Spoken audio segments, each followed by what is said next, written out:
officially turned around, guys. We are back, baby. We are fucking back. We're back. Yeah. Classic. We are back.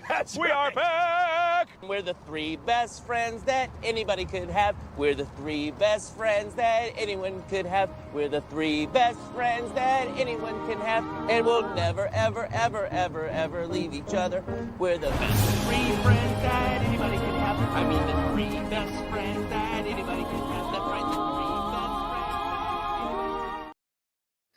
I do like it that the stills were able to catch the disappointment in your eyes, guys. So, all right, welcome back, everybody. Season 6 now underway for Big Apple Hockey. This is our 6th year covering the Rangers, Islanders, and the NHL, and it's always a great time to do this. I, of course, am your host, Mark Williams. Happy to be doing this for now the 6th year, because originally it started just me at first, but happy to be doing this with the two gentlemen with me, Mr. John Filkowski. Well, didn't go to you. Yeah, well, I don't know what happened there. I didn't know what happened there, Phil. Yeah, we're getting closer. It's almost here. We are on September 10th, so that means that we are, I think, like 12 days away from the first preseason games, maybe less than that. So we're close. Yeah, and of course, from the man from the hockey news, Mr. Anthony LaRocco. Yeah, NHL season training camp starts in about 8 days for most teams, so that's certainly good. Hockey is very, very close, but as you know, you could see on my tag there, if Mark removes that. Oh yeah, Josh Allen. That's really all I have to say. Josh well, Allen. Yeah, that Sunday night game. If you guys watched it, one of the best football games I watched in a long time. That was fabulous. Yeah, and well, the Dolphins look like they're in midseason form. They've already quit, so that's very, very good of them. No, it's unfair to say they're only the New York Giants first overall pick. Here we come. And actually, furthermore, I love the meme that it was New York Giants looking at Daniel Jones looking like prime Russell Wilson, and Russell Wilson looking against that Miami defense. Okay. Yeah. So, but we've got enormous breaking news. Whoa, whoa, easy now. Gabriel throwing some shade right there. Easy. I mean, Anthony, he's still He right. might be right, though. He's still right, but that's a different story. I don't know. The Chiefs lost to the Chargers. Not that the Chargers are bad, but Chiefs don't look like the Chiefs. Well, guys, let's go to the A block and the news that just broke a couple minutes ago, because it kind of trumps what originally we're going to talk about, but we're going to stay with that in a moment. But also, everybody, don't forget, Big Apple Hockey Trucker hats are available. Click the link below. And the A block is, of course, brought to you by SeatGeek. Use the promo code Big Apple Hockey, $20 off your first order. Could be for anything: hockey, baseball, football. Hell, you could even use them for Nate Bargatze tickets, which is where me and my wife are going in a few weeks. But let's get to this. It is breaking news. Kirill Kaprizov reportedly turned down an 8-year, $128 million deal. That would have been $16 million first season. Anthony, I'm going to start with you on this because Kirill Kaprizov is your boy. Yeah. I think we'd all love him to be our boy. But Anthony, what are your thoughts on this? And is this going to be a very tense negotiation for the Minnesota Wild? I mean, my first thought is when you turn down that kind of money, my opinion, it's basically like saying, you know, I don't want to be here, or I plan on leaving in free agency, because that's $16 million. You'd be the most lucrative contract in the NHL, like highest paid player in the league. I mean, granted, McDavid will lap him once his time comes, but still, highest paid player in the league. You know, so to turn that kind of money leads you to believe that, you know, maybe he wants out and he plans on, you know, walking out the door come July 1st. So I think that's the most likely scenario of why he turned it down. Although I did just quickly read that article from Michael Russo that and Joe Smith that collaborated on it on The Athletic. And he said that when asked if the report's true, that it simply means he won't sign an extension, or he instead wants to negotiate a shorter term deal, Guerin would not comment. So I guess there also is a possibility that he turned it down just because, not because that he doesn't want to be there, but maybe he prefers shorter term. So that's the only other possibility that, you know, if you're a fan of the Minnesota Wild, that maybe you want to cling to right now. Okay, well, you know, maybe he does want to stay here. He just doesn't want 8 years. You know, he wants a shorter term. This way, you know, in another 4 years, he can get another massive payday. So, Wild fan, don't have to jump off the cliff yet. That could still be the reason why he turned it down. He just may want to go shorter term. But my initial thinking is that he wants that. Not that he necessarily wants out, but that he plans on leaving once his contract expires. You know, so with that said, and I'm sure we're going to get to this question because its next logical step is, if it is the case that he doesn't want to play for the Minnesota Wild anymore once his contract expires, does Bill Guerin have to move him now? So my answer to that is very different than with the McDavid. With that, I say you got to hang on to that guy as long as you can and let it play out. With this situation, it's a little different. If Kaprizov is going to leave, I think Bill Guerin has to move him now. The Wilds need to be compensated for him. They cannot afford to lose him for nothing.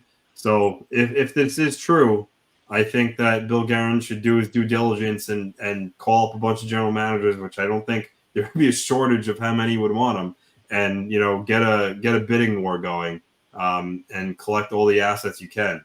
But yeah, so a little bit shocked, a lot of money to turn down. And, you know, I think the reason for that is that, you know, he wants to play elsewhere come next year. So we'll see what happens. But yeah, this pretty big development. Yeah. How big of a development is this, Phil? I'm just going to say that right there is the reason why that guy writes for the Hockey News. Like, how am I supposed to follow that up? I appreciate that. It's literally like he hit every point he could possibly hit. It was well articulated. I don't know if I can really add much to that. I mean, I completely agree with it though. Like you gotta come out and you gotta really have a talk with this guy and say, hey, you know what? If you're turning this down, if you're turning down that deal, what is it that you really want? Do you want this team to make the improvements around you to really go to that next level? Because they're kind of, I mean, I hate to say it, but Statboy Stevens' analogy on them is right. They're really the side salad of the NHL. They're kind of like an afterthought. And they don't have the team that's deep enough to compete with the Colorados and the Dallases and the Edmontons of the Western Conference.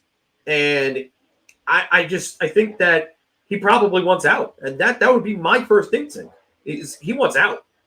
I really don't understand how you can turn a deal like that down. If it's not about the money, what is it about? That's the question that needs to be answered first and foremost. So for me, go talk to him. Get on the phone with his agent right now. Is Milstein his agent, Anthony?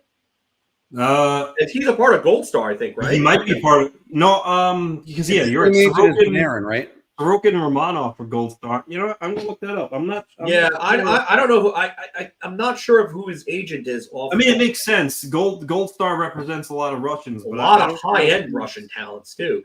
But I mean, back to Kaprizov himself. But you know, he might want to go to a team. He might have a certain team in mind that he wants to go to. I don't know if that's the case enough. What? Sorry, Paul Theophanis is his agent. Okay, Paul. That's another big time NHL agent. He's got a lot of star clientele on his hands. So I mean, he's got to be foaming at the mouth right now what this guy's going to get. So I really do think that there might be an insistence that he wants out. Like I think at this point it's find out what he really wants. And then gauge it. And then, like Anthony said, like if you got to deal this guy now, then you've got to do it now. You cannot go into this season with this cloud over. In the same way, Connor McDavid in Edmonton. You don't want this dragging on to the point where you lose this guy for nothing. And you can't deal him in the middle of a season, especially when you're trying to make the playoffs. Like, you are giving up on playoff revenue. You are waving the white flag, and it sends a terrible message to the rest of the team. Because at that point, you really don't believe in the rest of that team. I mean, the only other time I've seen a big-time player dealt in the middle of a playoff chase that I can personally remember was when the Rangers dealt Marian Gaborik to Columbus in the middle of a season in which they were pushing for a playoff spot. And I mean, they had a great, solid team around them. They had Brad Richards. They had Rick Nash. They had Ryan McDonough. They had other, Anton Strawman. They had star power. Henrik Lundqvist in net. But I really do think that there's probably some desire to leave if he's turning that down. Well, here's where the hard part comes in. He's got an MMC. Like, there's a no move clause. And I was just frantically looking around going, well, are there any modifications to it? There's no modifications to that. So right now, he's sort of like Mitch Marner, having the team over a barrel at the moment. And look, with the Mitch Marner situation, credit to Brad Treliving for getting anything that you could get for him. But I mean, this is a situation where you really do. You just got to go to the player and just go, what do you want? And if you don't want to be here, let's move on. Because if you can't let them walk out the door for nothing, absolutely not. They cannot let that happen. Yeah, absolutely not. And we'll talk in a minute about like different players that have left organizations and then they were okay, and then they didn't perform well after that. Like, I mean, after all, Wayne Gretzky leaving Edmonton, he came back and then beat Edmonton in the playoffs of the next year and knocked them out. Yeah, I just wonder what the returns would be like at this point, because it's really hard to move the type of player that he is in the middle of a season. And not only that, but every general manager has to know that that Bill Guerin's in a very, very poor position right now with a guy that would probably want out, because if you're fielding calls for him and you're calling other general managers and asking what they would give up to get him, that means that he probably wants out. So they're all going to know that, and they're all going to lowball. I don't know if it's pennies on the dollar necessarily, but it's not going to be the return that Bill Guerin would like. I would say it's not going to be Danny Heatley for Marian Hossa. Go ahead, Anthony. I would say because of his cap hit, it wouldn't be for futures. I think just for salary purposes, the Wild would need to take back a player that makes a lot of money, which leads it could be like a star for a star kind of deal. Because what team can take $9 million right now without giving back a ton of salary the other way? So I think if he does trade Kaprizov, it probably will be for a pretty good player that's making, somewhat close to Kaprizov's cap hit. So, but yeah, you're right. Pennies on the dollar. I mean, that plays a role into it too, because the leverage wise, the only leverage Minnesota really has is we don't have to trade him now. We'll just keep him and lose him for nothing. But I think teams realistically know that that's not the road Guerin wants to go down. So, yeah, I don't know. Again, I think if you're a Wild fan, best case scenario is that this doesn't mean he wants out. He just wants like a 4-year term, which you've heard rumors of maybe McDavid signing. So I guess that's still a slim possibility. But I think when you encompass everything about this situation, you guys remember when Kaprizov was first leaving, debating, because him and Sorokin left CSKA Moscow at the same time.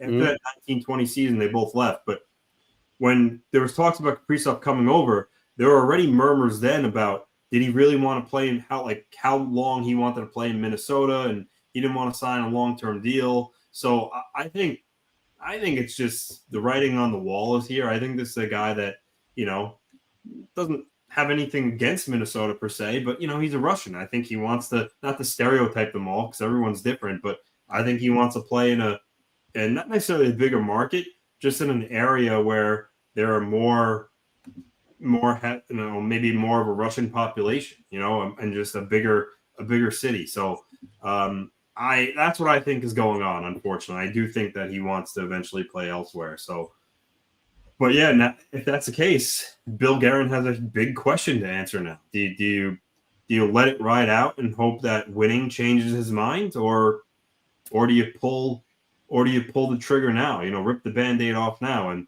again, we've talked about this ad nauseum, but John Tavares situation. Tavares balked at signing an extension in the summer of the 17-18 season when he was eligible.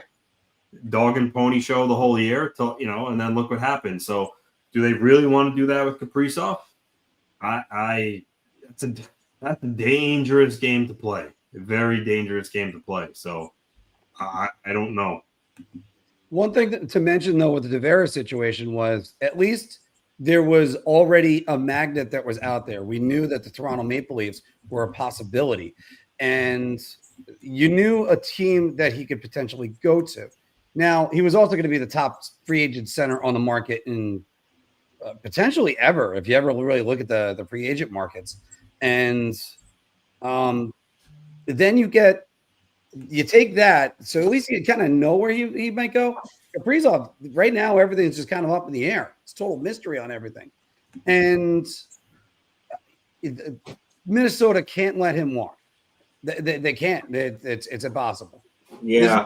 You have to work it out with the player and get there and figure that one out. And by the way, New York Ranger fans, don't you kind of wish that maybe you had some cap space that could be available for this guy, although they would probably clear that up anyway. But here's one thing I kind of go back to with the theories of him signing a short-term deal. He signs a 4-year deal right now. Let's say 4 years, maybe 3 years, even at that. He's 28 right now. He's going to be 29 in April. You think he's going to be worth $16 million at 32 years old to start a contract like that? So he's going to get another contract that's going to be even bigger. While Austin Matthews is younger. Austin Matthews is he's 27 right now. He's about to turn 28. He's going to be starting the second year of his deal. So he might have another big payday behind him. I don't know if that big payday is right there. I think the 8-year deal, you take it with Kaprizov and you run. That's just what I think. I think a lot of these theories about he's going to sign a short-term deal. Okay. I don't see the math working out in his favor in the end. Unless he really likes Minnesota that much, he'll give him a couple more years. I don't know. Phil, what do you think about that math that I'm trying to put out there? I get the concerns about him. I think he's a better player than Panarin. I think that he's more of a playoff performer. I look at his playoff stats, and I remember those two series, one in 2021-22, and then the other last year, where he was a house of fire, and the team couldn't really get over the hump against better teams. I mean, they were losing, and these teams that they're going up against are just better teams. They lost to the Golden Knights this past year, and then in 21-22 they lost to the Blues, who went to the conference. I believe went to the second round, or was it the conference finals? It's a year with Fleury. I think they lost. No, they lost in the second round to Colorado, who eventually won the cup. Yeah. So it's just that the team around him is just not better. It's not good enough, and the thing that they lack is center depth. They lack centers, and it's so funny that they were squabbling with Marco Rossi. Were they about to go into a season with Joel Eriksson Ek and then what else behind him at center? I mean, I just when you cannot win without center depth, it's impossible, and that's why the Rangers haven't won. They haven't had the centers to win with. So to kind of pin this all on Kaprizov, it's kind of messed up when he's been by far their best player. Like it's not even close. Like he's here and everybody else on that team is there.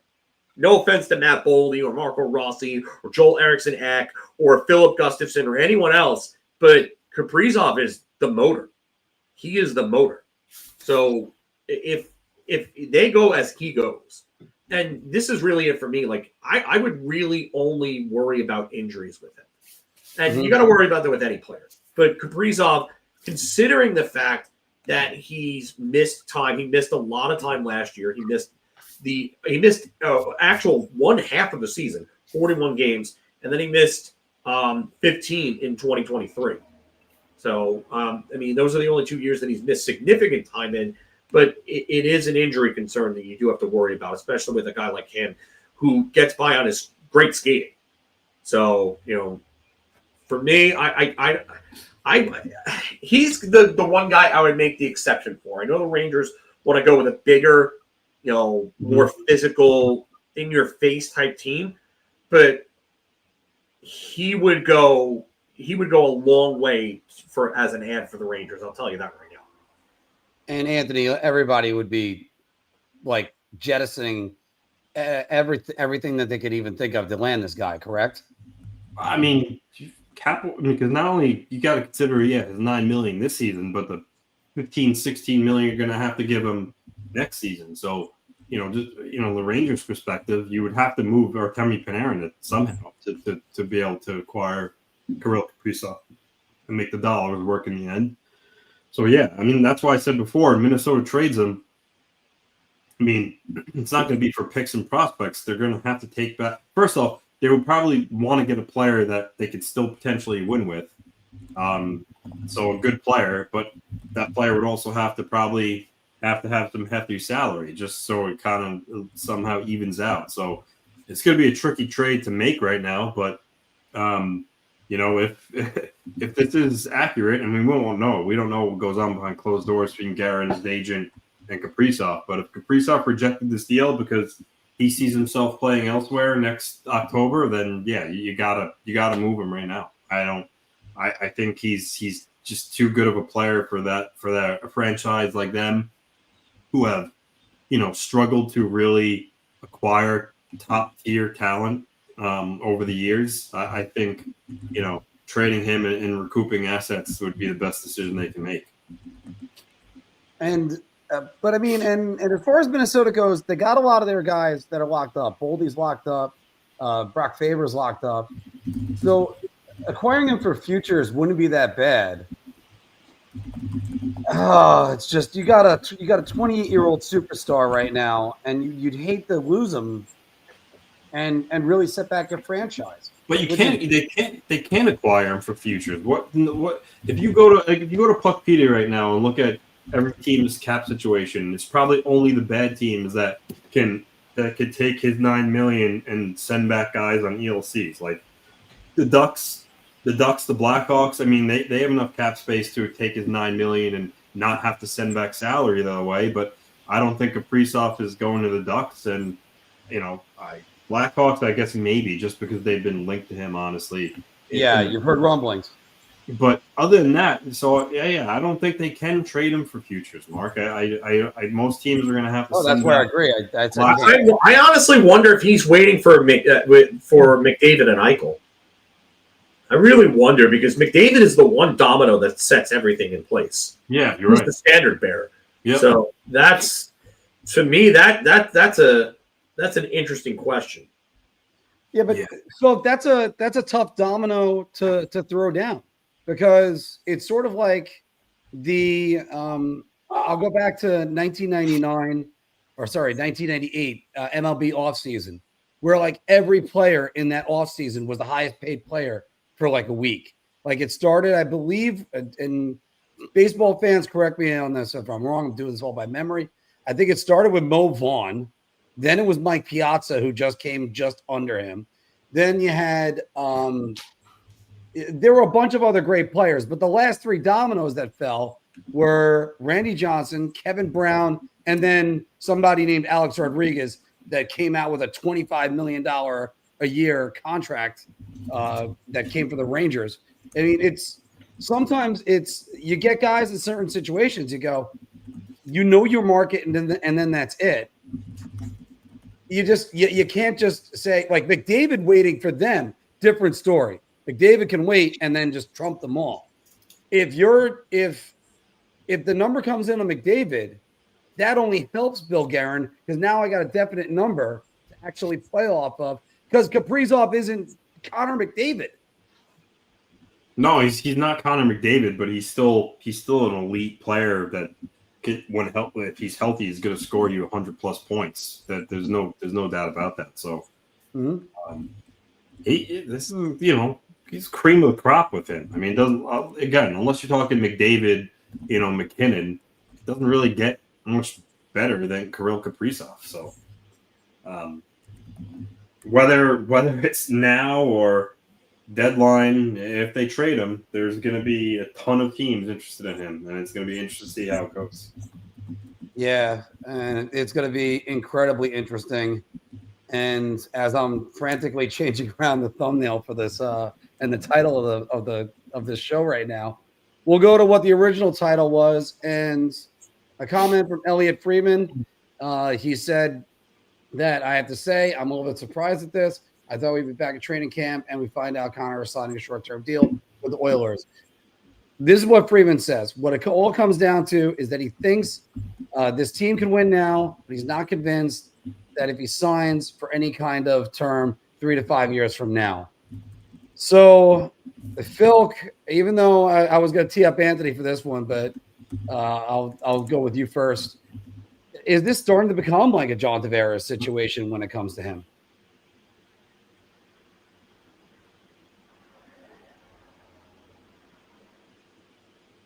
Yes. No, he said. Oh, you. I said you. Oh, me. Oh. Yeah. I thought you said Anthony. Okay. No. I don't know. I mean, it's tough to say that just because of the fact that he hasn't said a lot of the things that Tavares said to this point. I do think that there are some similarities, and yeah, they definitely want to get things done. I think McDavid does want to stay. That's just me. I think he probably is just trying to get the best deal that he can get, and I don't blame him one bit. You're the best player of a generation. You're going down probably as a top 5 player of all time. Get the money that, yeah, yeah, seriously. So I just think that we're looking at a player that knows that he's going to set the market for a long time. His agent knows this, and you have every right to sit back and wait. I do think at the end of the day he stays in Edmonton, but every day that this goes on, there is more of a chance that he's okay. All right. I don't know if you're just trolling here, buddy, but yeah, he is more generational than Crosby. Take a look at their stats through the first 10 years of their career and tell me who has a better trophy case. Because McDavid has a better trophy case than Lemieux through his first 10 years. Crosby is not better. Sorry, he's not. Lemieux's trophy case was also kind of hindered from a guy named Gretzky. Yes, it was. But McDavid has more scoring trophies, more MVPs, more 100-point seasons through his first 10 years than Lemieux did. Okay. And he's on a better trajectory right now than Crosby or Lemieux for the first 10 years. Lemieux points-wise because he played in a higher scoring era. But McDavid is the only other guy that has a chance at 2,000. Name me another player that has a chance at 2,000 points right now. And Crosby's not doing it. Sorry, hate to tell you. Crosby'd have to play probably another 5 years for him to do that. By the way, in the process of making that Mario Lemieux video that I did, the numbers he put up in that half season, he came back 71. He was almost 2 points a game in one of the most defensive eras in NHL history. That was incredible. All right, but go ahead, Phil. Yeah, it's a matter of him being the guy that's the best of the generation, and he's going to set the market, and he's going to set it for a long time. Once that contract goes through, I don't think you're seeing anybody pass him in AAV for at least like 5 years, maybe more. It really just depends on who comes up at that point in time, but I don't think anybody's passing that AAV. So, I mean, if I'm his camp, I sit back and I let things unfold. Yeah, because it's going to be hard to get a guy like Nate McKinnon to come around and have the season he did, where he ended up passing McDavid to become the highest paid player. Anthony, is this starting to become a real concern for Oilers fans? A little bit, but I don't think it's starting. It's not John Tavares 2.0 because completely different situations. Tavares was coming off an Islander team that just missed the playoffs. McDavid's been on a team that's been to back-to-back Stanley Cup finals, so you can't really compare that.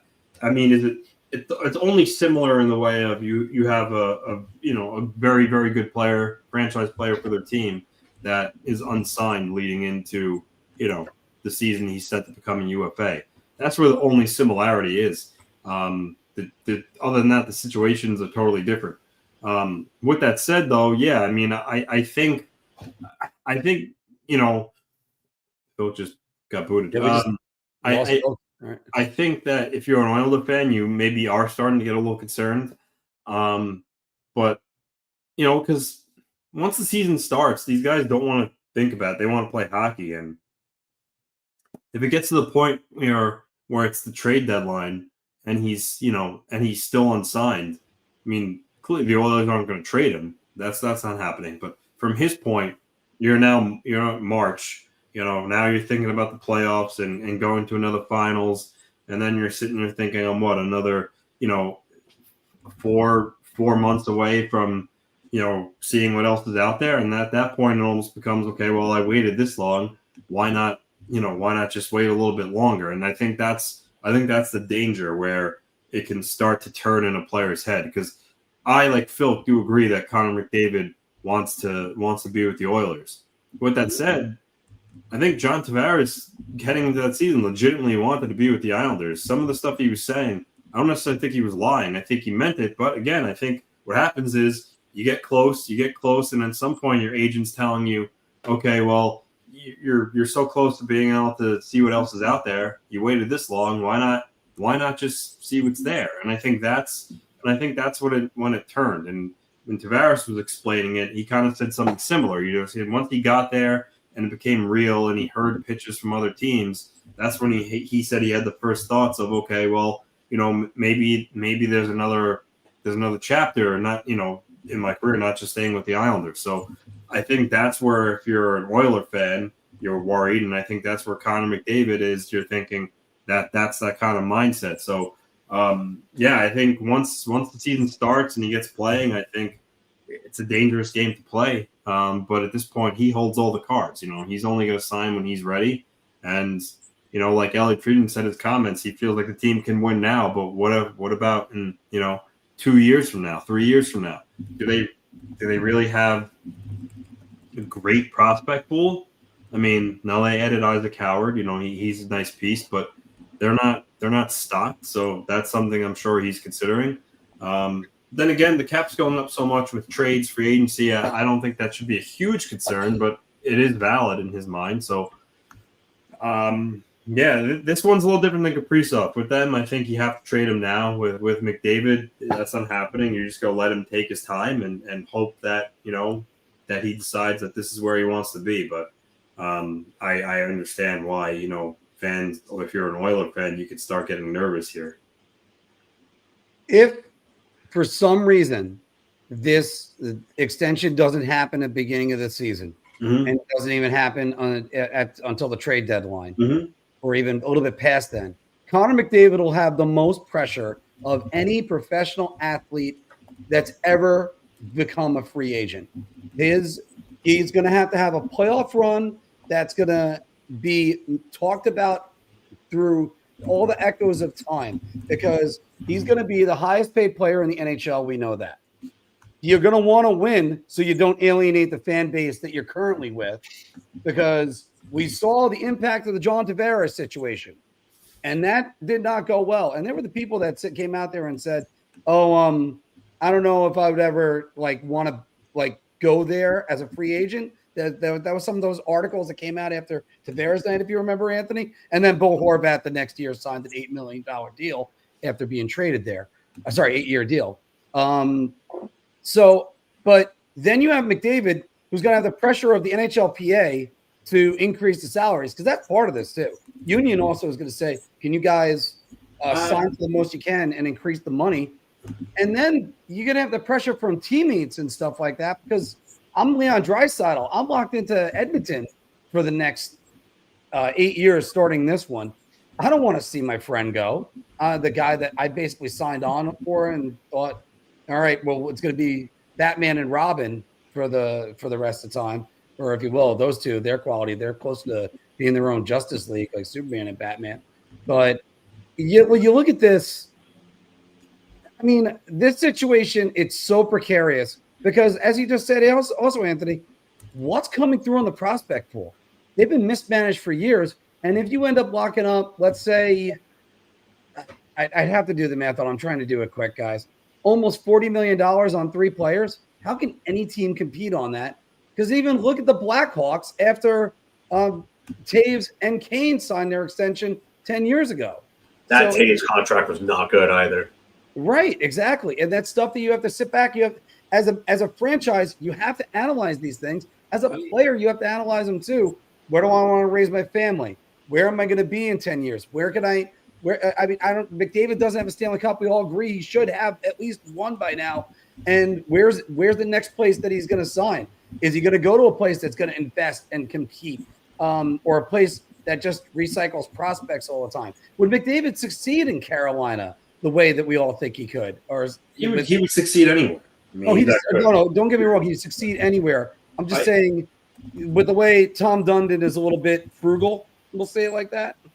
I mean, I still think it's like, if I put percentages on it, I would still think it's like 85% chance he re-signs in Edmonton. But, as it goes on, like for instance, if it gets to the trade deadline and he's still unsigned, I'm moving that down all the way to 50-50 at that point. Mm-hmm. If it gets to the deadline, he still doesn't have a contract extension, I legitimately think it's a toss-up. But right now, I still think he's going to re-sign. But again, I do understand why maybe some people get nervous about it, because you would like to see him do what Draisaitl did and, sign before camp starts, which I guess still could happen. But, right now it doesn't seem like that's the case, but we'll see. Phil, what do you think? Is it still like a really high percentage, like what Anthony's saying? That he stays or leaves? He stays. I mean, you got to give the edge to Edmonton right now. He is there. I just think that when you have a player that is going to set the standard for a very long time in contracts, he's the best player of a generation by far. I think that he wants to go to free agency. I think that's the way that I think he wants to go. I think he wants to stay, but I think he wants to test the waters. I think he wants to see what he can get. And the closer it gets to that, then, the higher the chance it is that he leaves. But right now, you have to give the advantage to Edmonton. We talk about the appeal of being a one-team guy to, say, Sidney Crosby. I don't think I put it very unlikely that he'll ever don another jersey. If he does, it would be either, we've gone over this, everybody else has, the Colorado Avalanche or probably the Montreal Canadiens would be two of the ones that you'd come to mind. I don't know if that love there is still there for McDavid. But then again, if he does stay and he signs that deal, would he be the most like Mr. Oiler that you would ever think of, even over Gretzky, Messier, all those guys? I mean, he's never going to be Mr. Oiler. It's always going to be Gretzky. Gretzky put them on the map. It's just a matter of, does he want to be the guy that stays there? Does he want to be the guy that ends their 35-year drought?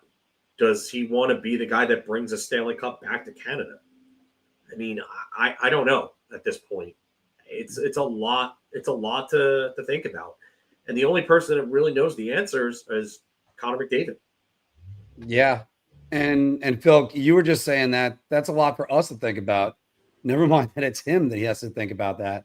You throw on the entire country on his back. That's hard enough to throw on there. But Anthony, I'm going to also say it like this. You were talking about like 85% chance. I think we were all in agreement, unanimous, that it wasn't going to happen. I almost equate it to, if you remember the video game Gauntlet, where you had the health, and even when you're healthy, it's still going down.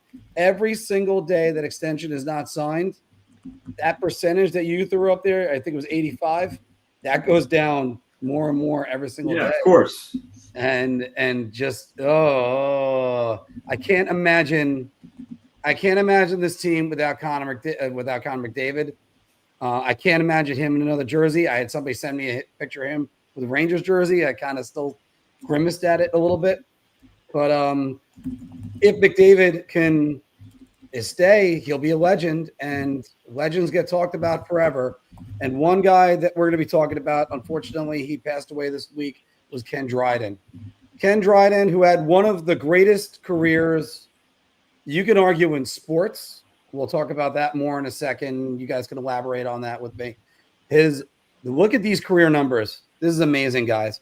Ken Dryden, 258, 57, and 74. He has the best winning percentage of all time and more than Jerry Cheevers. Like by a lot, by over 120%.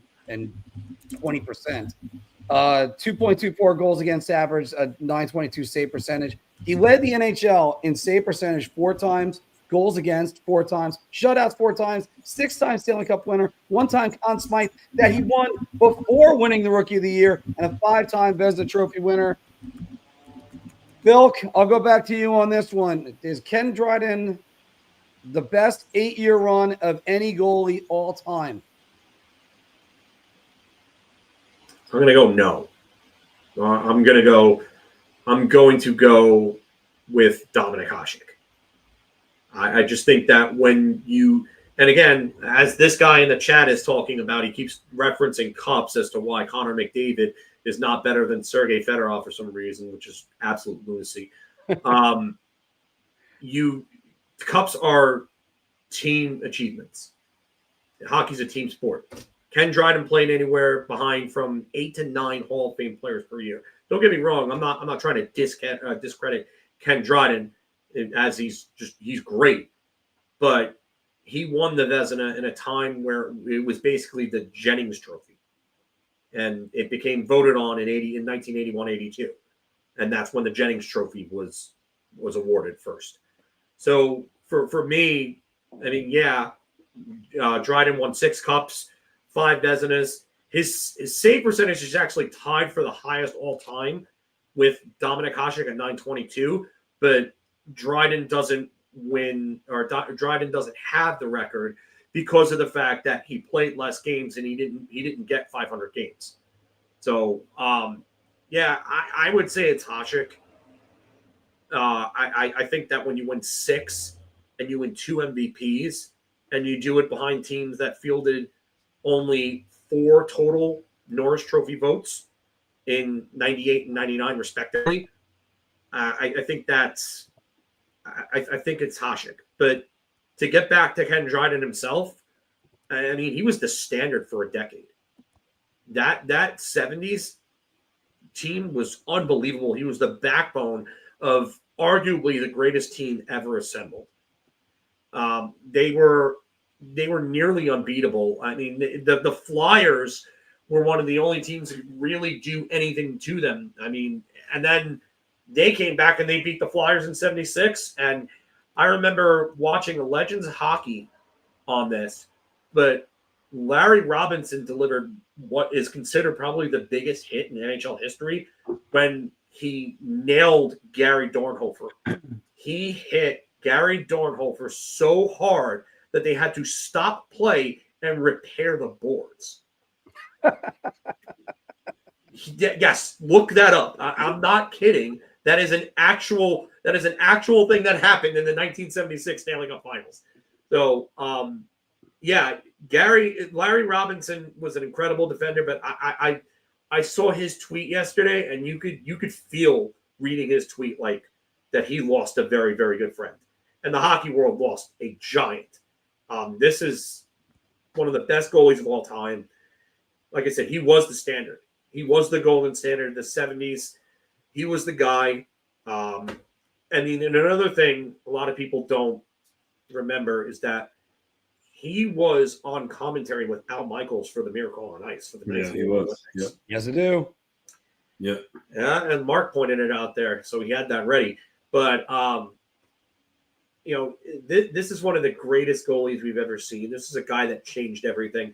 If not for Ken Dryden being 6'4" and 200 plus pounds, I don't think we have all these 6'6", 6'7" goaltenders that we have today.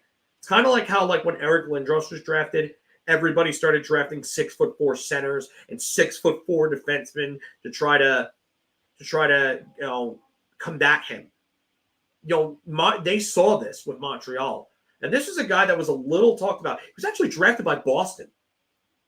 Just remember that he was drafted by Boston.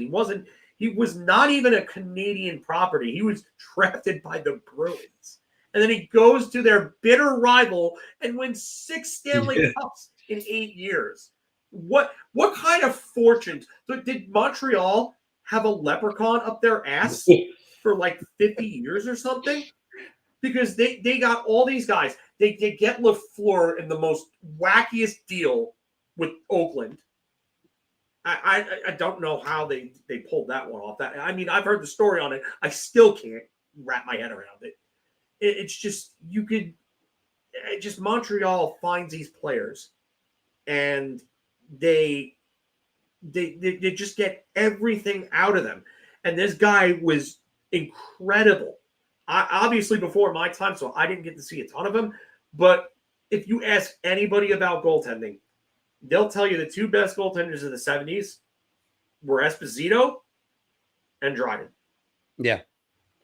And by the way, the Bruins traded Dryden to the Canadians. That's a little bit more of like a regret that the Chicago Cubs have by dealing Lou Brock to the St. Louis Cardinals. That's one of those. That's why you don't deal with your rivals, guys. You don't ever deal with your rivals because it could come back to haunt you. Anthony, yeah, we are going from a historical perspective, but your thoughts on Ken Dryden? Great goalie. I think, for me, when you talk about top 5 best goalies ever, he's in my top 5. When you think Montreal Canadiens, Ken Dryden is a name that comes to mind very, very quickly.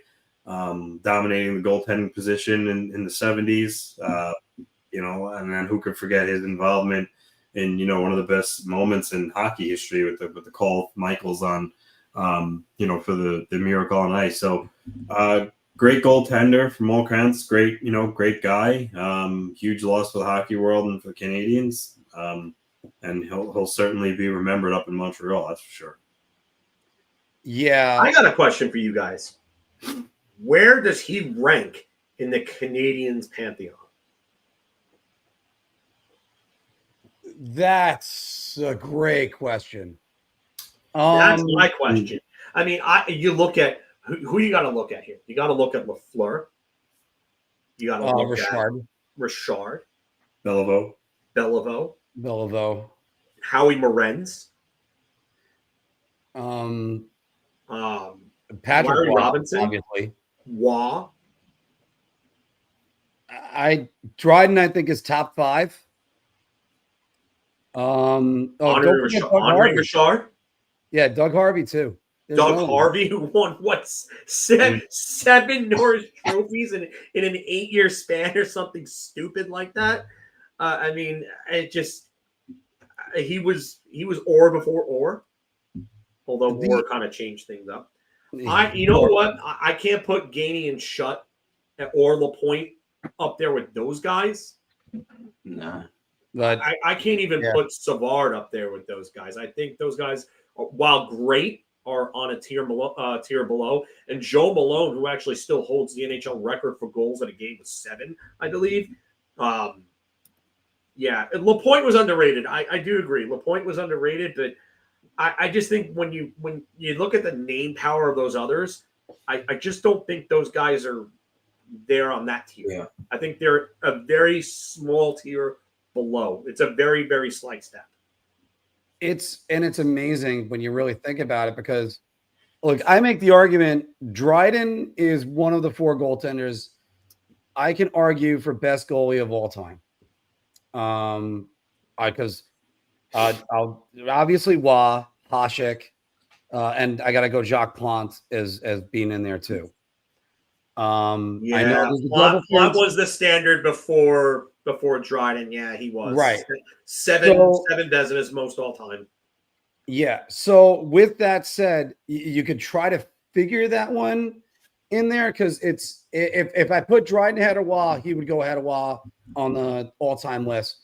Waugh, on the other hand, like I mean, Waugh, there's no words to describe Patrick Waugh and how great he was and how technically great he was. And then he had the athleticism to be even better and the moxie to do it.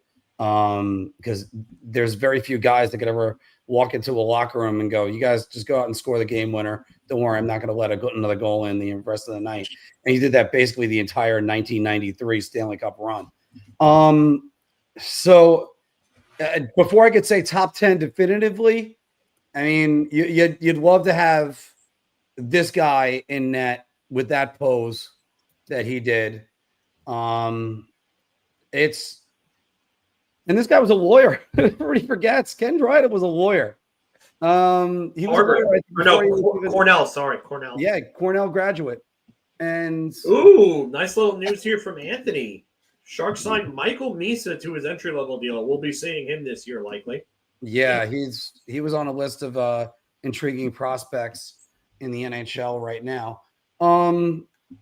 So I think he's easily top 7. I can't say definitively top 5 right now if they're saying it as a no-brainer. But Dryden has been part of so many great moments. And you can argue that there's only the one guy I could think of that had a short enough career like Dryden and won a good amount. And everybody kind of – he's great and nobody talks about him. The only guy coming to mind is Terrell Davis. Terrell Davis, who came in, ran all over the place, won 2 Super Bowls, nearly challenged the unbeaten Dolphins, and then has a knee injury, and you never really hear from him ever again. I think his career was only about 6 years. Yeah, his run was on. I think the most comparable run is really Hasek's 8-year run from 94 to 01, and he would have won a 7th Vezina had he not been hurt in 99-2000. Kolzig won it that year. It's funny because the 2 years he didn't win was because of a Capitals goaltender. Capitals goaltender won it, Jim Carey and Olaf Kolzig. But it's crazy that these guys had 2 very, very similar runs where they were the absolute standard in net for almost 10 years. And because his career was so short and he left on his own terms, he never had those decline years, if you will. And the only other player I can even come out with that, and they'll put a smile on Anthony's face, is Mike Bossy. And Mike Bossy's declining year still was something a lot of players would take. Yeah, I mean, Bossy. All right, so Bossy played 10 years, and I mean, nine of them were 50-goal seasons, and he had 4 or 5 60-goal seasons. Yeah, I mean, that's another one that's like right there. It's the only thing is that Bossy. Oh God, here goes Anthony in the chat trolling everybody. Although that Sebastian Caron save against Philly is probably the best thing I've ever seen in my life. That thing was unbelievable. And Tradiak is the best goalie to never play in the NHL, like by far. Like it's not even close. There's no argument. He's the best. He may be the best player to never play in the NHL, unless you want to open up a can of worms and talk about Valery Karlov. And unfortunately, we'll never get this answer because Vladislav Tretiak never got to play in the NHL. Montreal draft pick in 1983, by the way. Yeah, but I agree with this. This is great because to 9 50-goal seasons in a row, and 4 or 5 of them were 60. Yeah. I mean, he was the only guy that was trying to keep pace with him and Peter Stastny. I think Stastny had that amazing 140-point year in 82.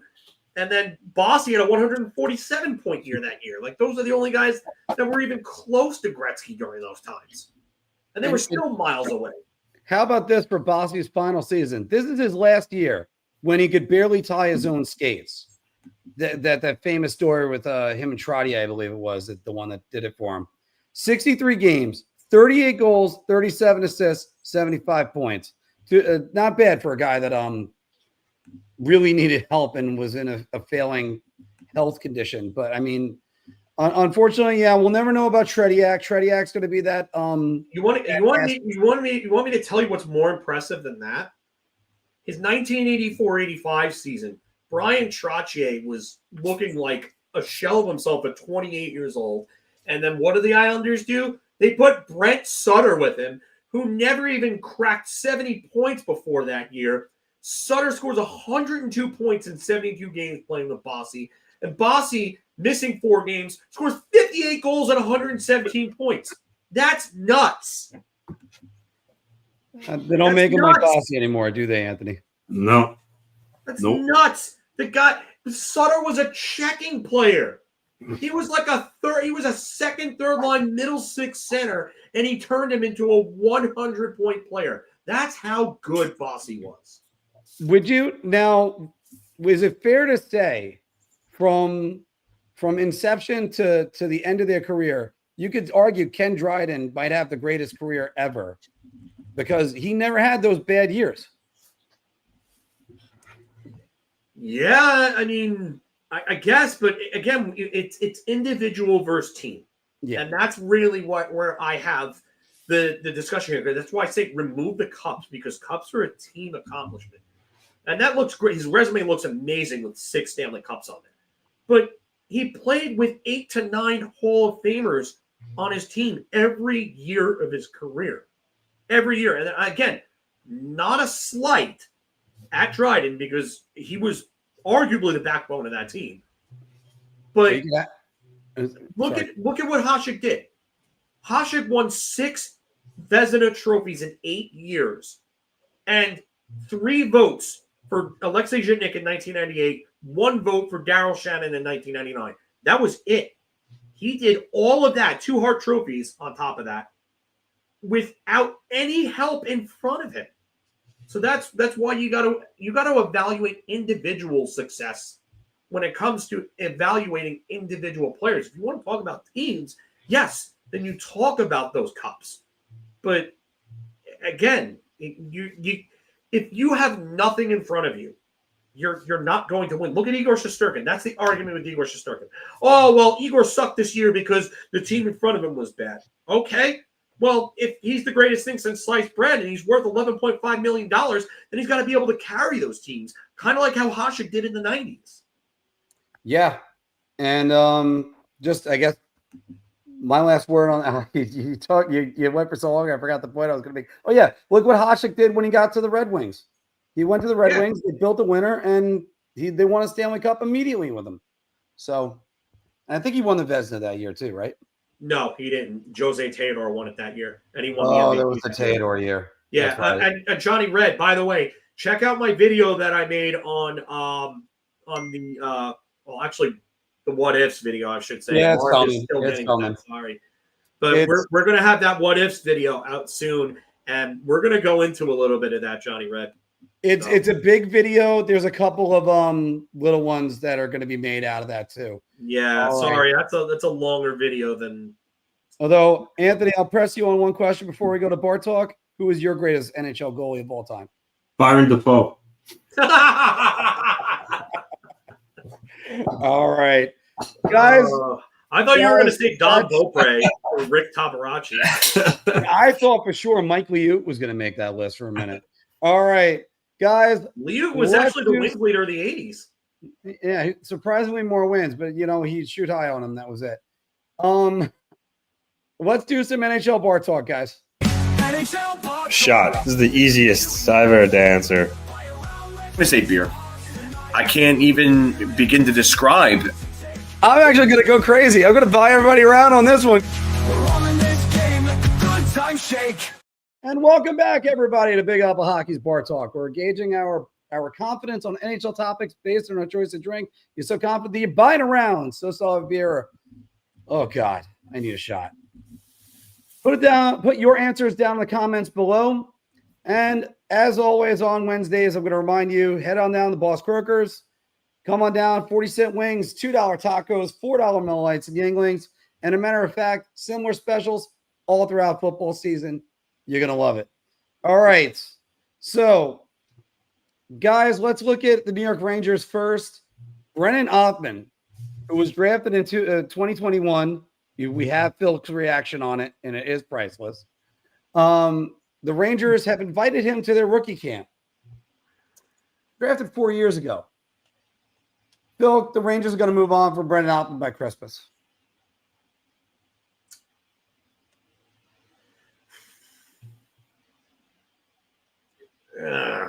Beer. I just think that you're looking at maybe by the end of the year if he doesn't make any progress. I think Christmas is. I think that's going to be tough. If he doesn't make the team out of camp, then that's not a good sign. I'll tell you that right now. They sent the message to him by having him go to rookie camp. I think that's a message being sent. Sorry, I was just looking at something because we lost all of our viewers on X out of nowhere. Yeah, I saw that number drop. I was like, wait, what? Yeah, that's kind of a little bit of an oddity. Anthony, do you think the Rangers are going to cut ties with Brennan Othmann soon? By shot. I mean, they're not going to trade him by. Hold on. When you mean cut ties, do you mean trade or you mean like sent to Hartford or what are you saying by move on? It's either going to be, I guess in this case, it could be banished to Hartford for all time, and you're never going to hear from him again until he's traded. If it's a trade by Christmas, that's a shot. I think there's a possibility if he doesn't take the next steps and the Rangers are, close to or in a playoff spot at the deadline, maybe they can move him to acquire a needed piece. But I don't see him being traded by Christmas. Could he be, he's probably not waiver out. He's probably no longer waiver exempt, right? Like if they were to send him down at this point, he would require waivers, I think. So I have to check on that. But I'm going to say beer just because I guess there is a chance that maybe if he does make the team and he's not doing much, maybe they send him back down by Christmas. But definitely not a trade by Christmas. But because you're talking banishing to Hartford in this as well, I'll say beer. Well, the other part could be if Brennan Othmann wants to move on, but I'm going to go beer on this one as well. I think a lot of people looked at him last year, and the eye test said he was playing a lot better than what his numbers were suggesting. He's playing a lot of fourth line minutes, and they were moving him all up and down the lineup. I don't know if he's going to feel like he's being blocked too. That's another thing. What's the deal with Will Cooley's progression? How that's going to go? Berard is another one that you got to wonder whether or not he's going to take away playing time. It's where does he exactly slot in on this team? That's sort of the question that I have. And when we get to our Rangers preview at the end of the month, we're going to have definitely a Rangers preview with a lot of the Ranger bloggers. It's going to be very interesting on what his future is with the New York Rangers. And, can he show the promise that he had as sort of like a junior scorer that always knew the right place to go? One guy that's got a lot of promise, you look at New York Islanders that acquired Callum Ritchie from the Colorado Avalanche. Cal Ritchie will make the Islanders out of training camp, Anthony. I'm gonna say shot, and that's only because it's not a slight at him at all. I think he's gonna be a fantastic player. I mean, depending on the outlet, you'll see him ranked anywhere from as high as 19 to 30 in NHL's best prospects. It's just a shot because of where is he gonna play right now? You have Horvat and Barzell at center. You have Pajot is going to be the third line center. So, I guess it's possible if he has such a good camp that maybe they trade Pajot and he has a center spot open. Pajot's name has been out there and as a trade, potential trade chip for going on 2 years now, and every time you think he's going to be dealt, he's not. So, I'm going to say that they'll give him time to play in Bridgeport, and if he really tears it up, they'll recall him and fit him in somewhere. Maybe if the Islanders are out of it come the deadline, then maybe they trade Pajot and Ritchie takes over full time at that point. But for him to make the team out of camp right now, they'd have to move Pajot, and I don't see that happening at this point in time. So I'm going to say shot. By the way, Anthony, does the day end in Y? Because then John Gabriel Pajot is in trade rumors. Because he's starting to get to – he's nearing – he's not there yet. Jack Eichel, Jacob Chikrin, John Gibson rumors. So which one will Cal Ritchie make the team out of camp? Oh, that's a tough one. I mean, looking at their roster, obviously you got Barzal, Horvat, Anders Lee. Pajot doesn't seem like he's being moved right now. Kyle Palmieri's got 2 years left on his deal. You bring in Jonathan Drouin, assumingly to take top 6 minutes. So your top 6 is probably that. Maybe Shabanov and Duclair are battling it out. I mean, I would have to imagine Shabanov's going to get every chance to get those top 6 minutes, because that was probably one of the conditions when they sign him, when they can't talk to the Islanders about signing there. I would wonder about that. I just, where does he fit? Is he a bottom 6 guy? I mean, can he start off as that? And if you do that, are you John Mucklering him and having him turn into a Manny Malhotra type player? I just, you walk a thin line, a very thin line. And I just wonder what he has to prove by playing in the AHL. Really, that's the thing for me is does what can he do down there? Like, is he going to go down there, dominate, and they're going to have to call him up in, I don't know, 2 months? Not even. What does he prove down there? He played 7 games this past year and had a goal for Colorado. Funny enough, scored it against the Islanders. Yes, he did. Yep. So, but you can send him down to the AHL. I mean, does that destroy his confidence? I don't know. But again, it depends on camp. What does he do there? Does he blow the doors off of them? Does he knock their socks off? If he does, then he probably does make the team. I'm going to say Beer just because it's such an up in the air thing. I don't know if I could really say shot like Anthony. I'll defer to Anthony in this case because he's got more of an eye on them than I do personally. But I just looking at their roster, I just really wonder if he's suited to be able to play a bottom 6 role and still develop.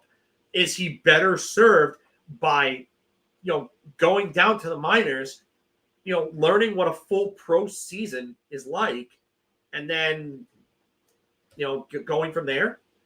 I mean, Angie brings up a good point. He might need some work on his skating and his transitions, his edge work. So maybe, I don't know. Did he do that in the offseason? Did he pull an Adam Fox, and was he at Prentice Academy all summer working on that type of stuff? I personally don't know. Anthony, you would have more insight on that. Yeah, I don't know. I don't know what his workout was. So all right, yeah, so then I don't know. It's even more of a question mark for me. So I the only thing I can say is Beer here. I can't say anything else. Yeah. I'm gonna go Beer here too, and the reason why also is his contract, because they know that they have the 10 games that they can play him in, and they could still send him down. 10 games to play him in. That's for junior. Is that slug contract? He's still that's for junior. That's for junior play. Yeah, but he's not eligible. Oh, that's right. Oh, I'm sorry. You know what? Actually, no. He still might be eligible as an overager. Yeah, I don't know. I've been heard Yeah. But look, I also would be a little bit hesitant about sending him to Bridgeport after the disarray, everything that was over there. But maybe he goes to Bridgeport, tears it up, and then works his way on back. And but you could also take a couple games with him, let him get his beak wet, feel the NHL, and then go down. So you could possibly do both. Like, you can make the team, but then they could send him down. So that's why I'm kind of on beer on that. That's interesting though, because if he can, if he's on his ELC, let's just say he burns those years, and then he comes up to his first RFA deal. That RFA deal ain't going to be a whole lot if he spends a year in the minors. Yeah. You got to remember, it works not only on production, but service time too. Yeah. So if he spends this year in the minors and he comes up and he has a nice year next year as a rookie, you're not looking at a super high AAV to get him signed. Yeah, but I wouldn't think about that. Is that there's no room for him on the wings. The Islanders have a lot of forwards on their roster right now. There's really no room on the wing. So if he's not going to play center and he can't play wing, there's no spot for him on the team. So that's why it's going to be interesting to see what happens. Well, they don't have a second line center really when you look at it. Unless you're having Horvat and Barzal at center. They are. They're moving. Right now. Yeah, they are. That's the way Barzal's going back to center. Barzal's going back to center. Okay, Yeah. so if Barzal's going back to center, now that complicates things. Mm-hmm.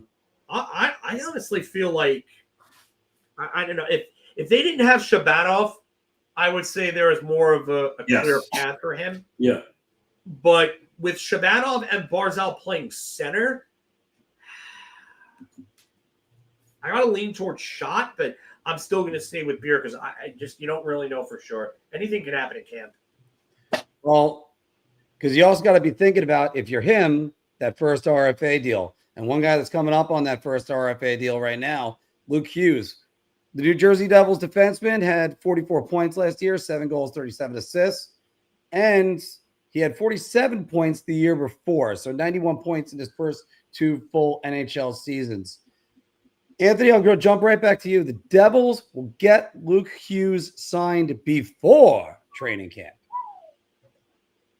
This is a matter of the Devils right now, according to Puckpedia, have $6.1 million in cap space. So that's bare. I think Hughes, even though he's still very young in his career, I think he's going to surpass that on this deal here. So yeah, I don't know if this is taking so long just because of the cap space issue, or there's something else going on. But look, I think that this guy is the future of their defense core. Dougie Hamilton's 32. He's been a little injury prone.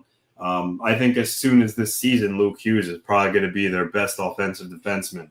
And he's going to be a huge part of this team for a long time. So I'm going to go ahead and say there's still about 7-8 days until camp. Mm-hmm. I'm going to say round, unless he's talking for some astronomical number and they're having fits on what to do to fit him, which I don't see as being the case. So yeah, I'm going to say round here. Phil? It's imperative that they do, but I think I'm with Anthony on the fact that they want to give him more. I think he wants more. I think he's going to get more than that. Cap wages has them at $6,269,167. So cap wages and Puckpedia are always off by very, very slight amounts. There's always a difference. I don't know why. But they don't have anybody ideally, I think they would love to move Andre Palat to $6 million. I really do. And a lot of what I hear from Devils fans is complaints about his play and how it's fallen off of a cliff since they've signed him, which I kind of had a feeling was going to happen away from that top 6 in Tampa. But who else are they realistically moving? Brendan Dillon is $4 million. They just signed Jonathan Kovacevic recently. They're not moving him. Jonas Siegenthaler at 3.4 is nice. You're not going to move him. Simone Nemec is on the last year of an RFA deal. And unless you could find the right deal to move him in, I don't think you're moving him. So I think they need to move somebody.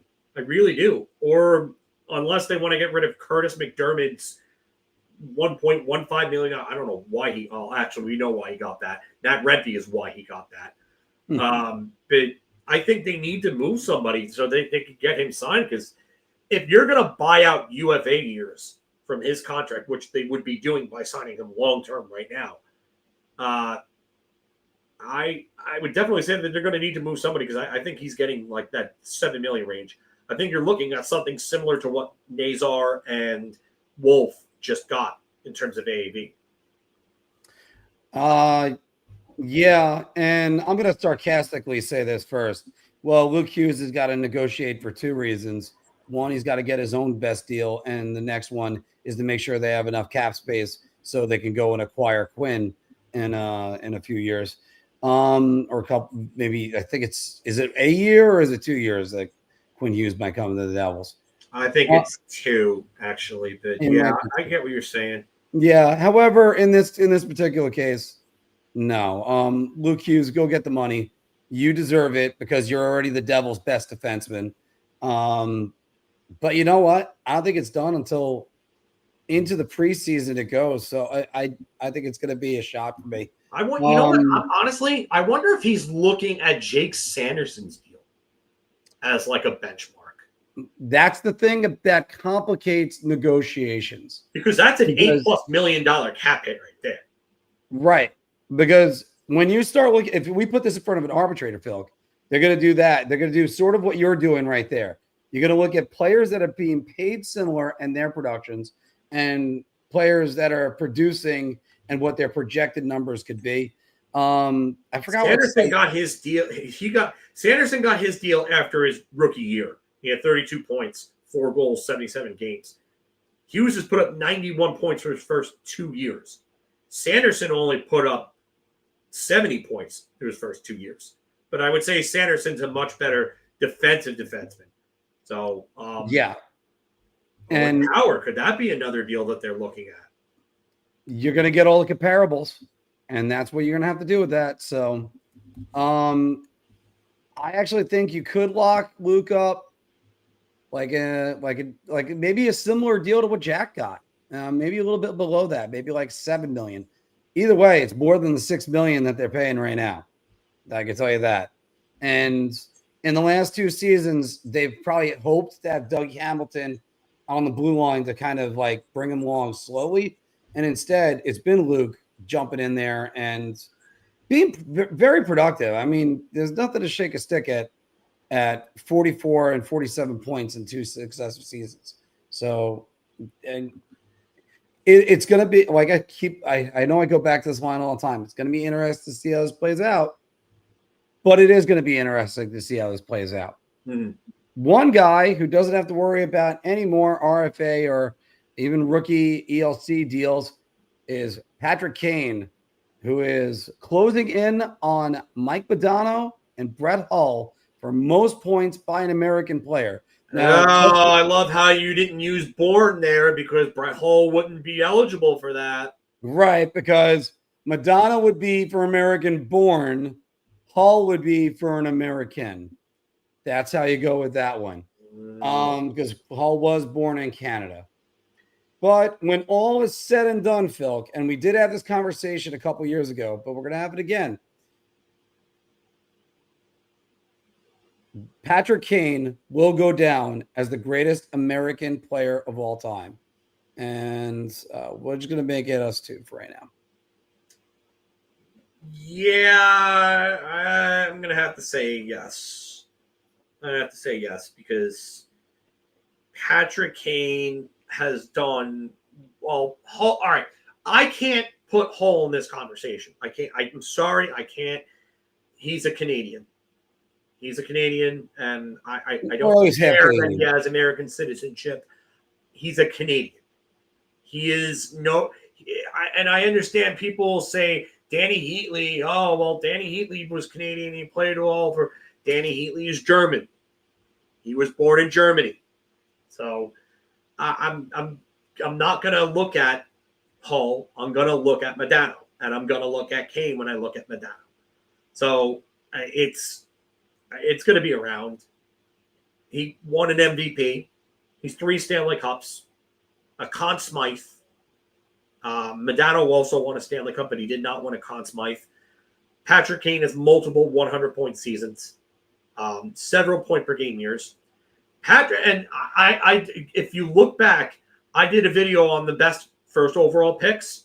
Mm-hmm. I put Kane ahead of Thornton. So, Kane actually had a better 10-year peak than Thornton did. So, yeah, it's Patrick Kane is he's gonna Rangers legend. Well, Patrick Kane is just listen. I love Mike Modano. Modano's one of my favorite players, but Kane has had the better career. Kane has had the better career. He's got the trophy case. He's got the points. And Modano was a far better defensive player. I think Modano would absolutely have killed it in today's NHL. Mm-hmm. Mike Modano was tailor-made for today's NHL. He'd be matching up against Connor McDavid every night if he was a Dallas Star now as opposed to years ago. And that would be an awesome battle to watch because Modano became an incredible defensive player under Ken Hitchcock's tutelage. But it's Kane. I'm sorry. It is. It just when I look at the best players of their generations, Kane is a lot closer to the top of his than Modano is to his. And that's not a slight at Modano. It's just Modano had to deal with Gretzky, Lemieux, Hull, Bore, Sakic, Yager. I mean, he had to deal with all those guys. I mean, after all, literally, Modano got crushed by Messier. Yeah, that's not something you want to watch. And then dropping the stretcher. Listen, Roenick at his peak is better than Modano. Modano had a much longer prime. Modano was a point per game center, two-way center for a very, very long time. Roenick, the concussions really killed him. He wasn't the same player after, I would say, 99 or 2000. Mm-hmm. Modano was still a very good player up until 2006. So, but yeah, I'm going Brian Leetch for best American defenseman, but I'm not going to get off on a tangent right now. Well, and we're not going to get off a tangent on that. See, I'm still going to mention Leetch and Chelios in that because this is where errors make it a lot tougher. Because if you put Kane in their errors, I'm not even sure if Patrick Kane's even in, and I mean this with all due respect. You could argue Patrick Kane might not be in the NHL in the late 90s because they would turn around and be like, what, you're this height? That's it? Doesn't matter how much talent you have. There's a lot of players that had to fight through that height stuff. LaFontaine was great. LaFontaine's peak might be the best of any American-born player ever when you think about a 148-point season. Mm-hmm. But again, it was just the concussions killed him. Yeah. And so you have Leetch, who was the first American to win the Conn Smythe, the only American defenseman ever to do it. Chelios, who played into his mid to late 40s. And that guy always was in prime condition. Tough as nails. Co-captain of a Stanley Cup team co-captain with the Canadiens, but he was on the Stanley Cup team with the Canadiens and then would later win more with Detroit. Never got to win with Chicago. Brett Hull, obviously, but we're not putting him in here because we're just going to say that asterisk of Brett Hull. Going to toss him off as Canadian. He's considered for the Americans.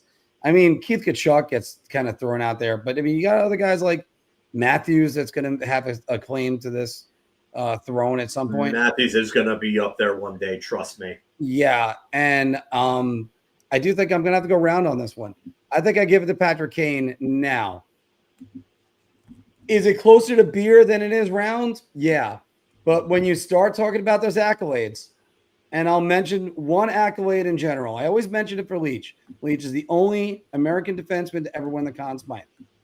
There's been 2 American goalies to win the Conn Smythe.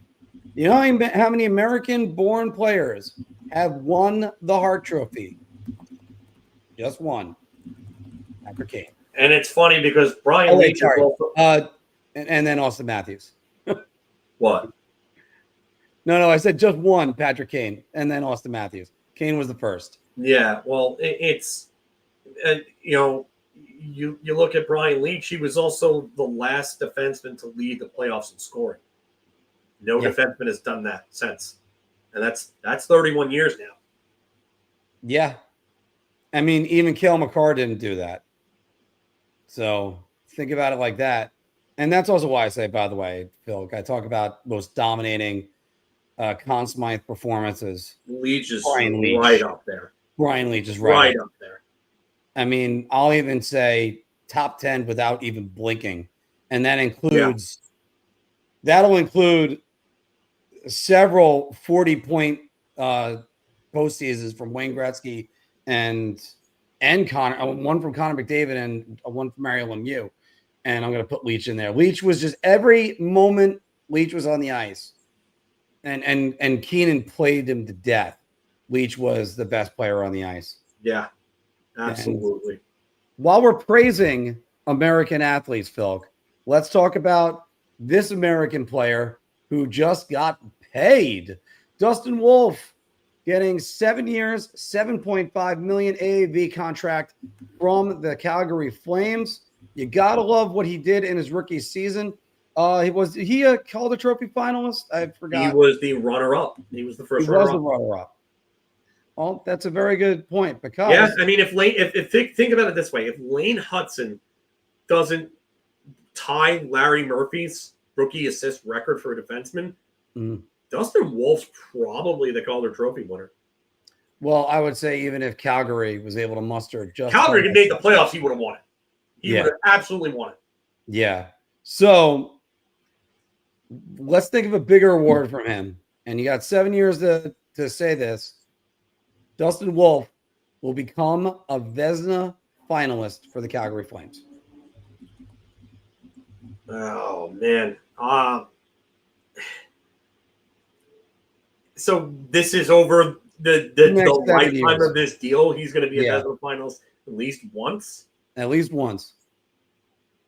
I'm going to say round then.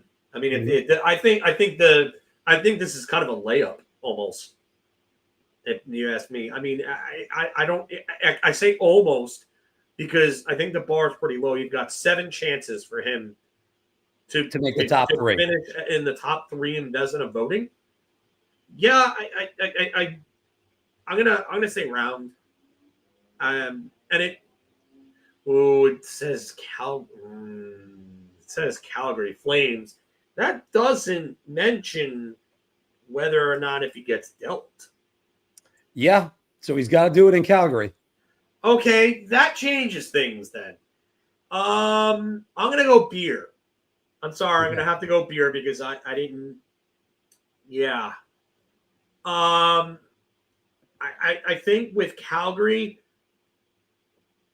depending on where they go from here, you have another guy that's probably going to be up for the Calder this year in Zane Parekh. And I think he's going to have a pretty good rookie year. I think he's going to be a good puck mover at the NHL level. But what's their prospect covered like going forward? I mean, Jonathan Huberdeau has not Justin. Jonathan has not looked like Justin. He's played more like Justin since getting that contract. But it's a different team now. It's a different team, and they haven't played that well. So yeah, it really depends on the team in front of him, and that's a big thing there. And does he do it in Calgary? Does he get dealt? Does this team end up having to rebuild? I mean, he's young enough to, be a part of a rebuild. He's only 24, but I don't know. I really don't know at this point with that team in front of him. I mean, if you would have said 7 years and he could do it with any team, then I would say round at that point, just because of the fact that I think that he could end up getting dealt if the wheels fall off. Because a lot of their core guys, when you look at it, are on the older side. Like Nazem Kadri is 35 there when the season starts. Yeah, he'll be 35. I mean, they just signed Matt Coronado recently in Long Island zone, Smithtown zone. Matt Coronado, we're always hoping that he does well. Igor Sharangovich is a nice piece.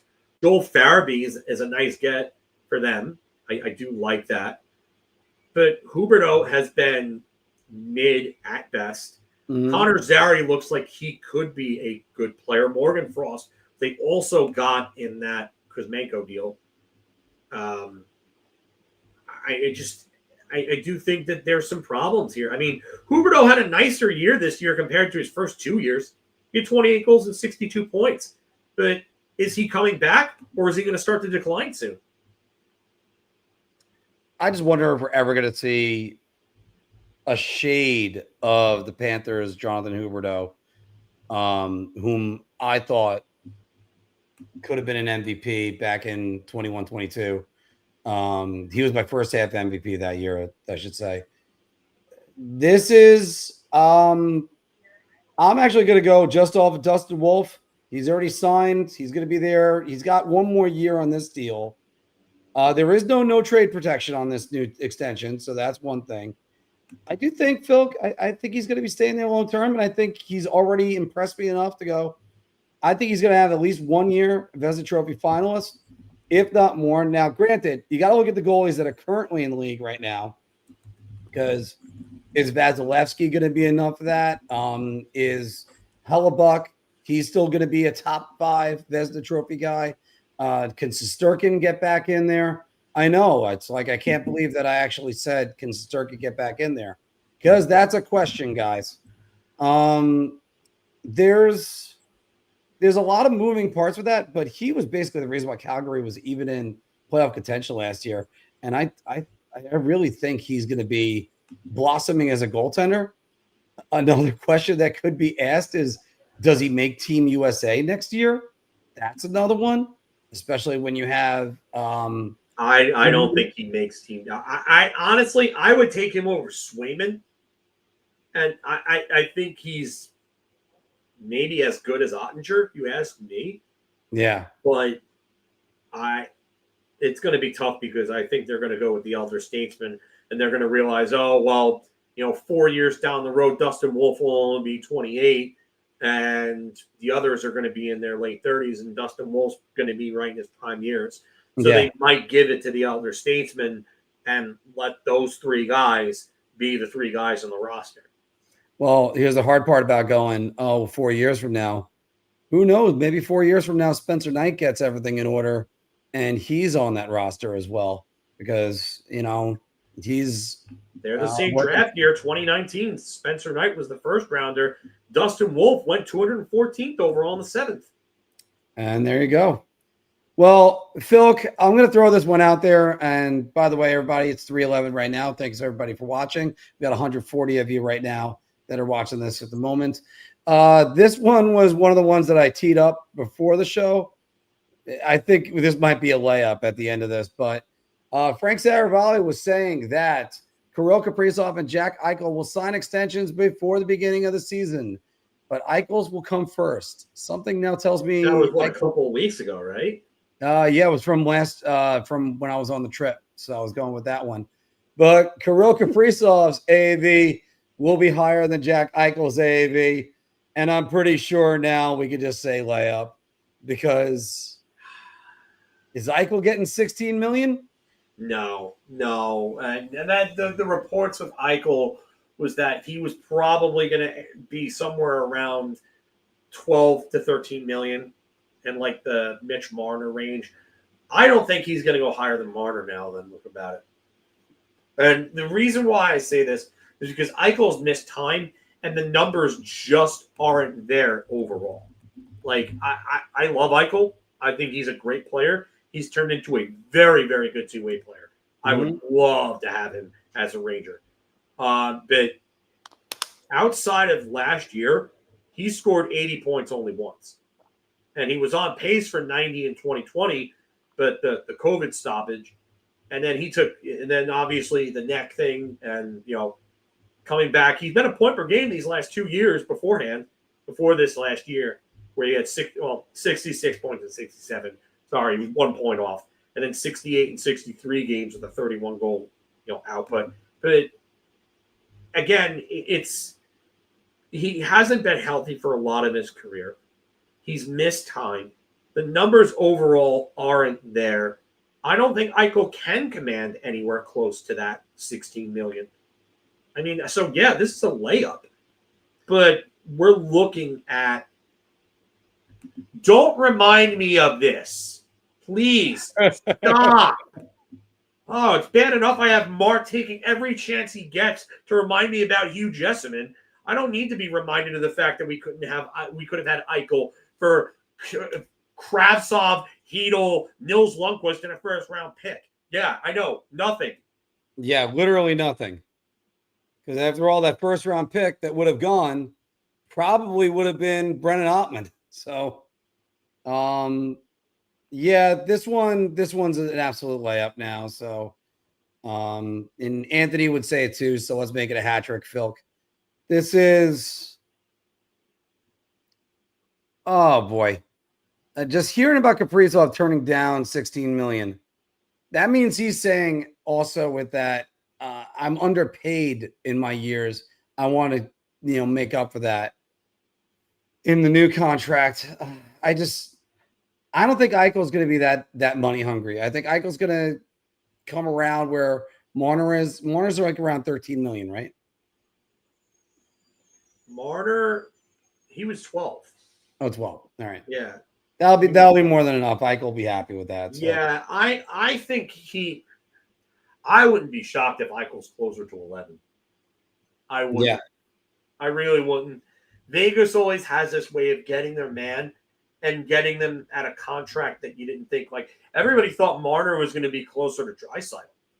Like, there was a lot of talk about him getting closer to 14. Mm-hmm. But he came in at 12 even. So.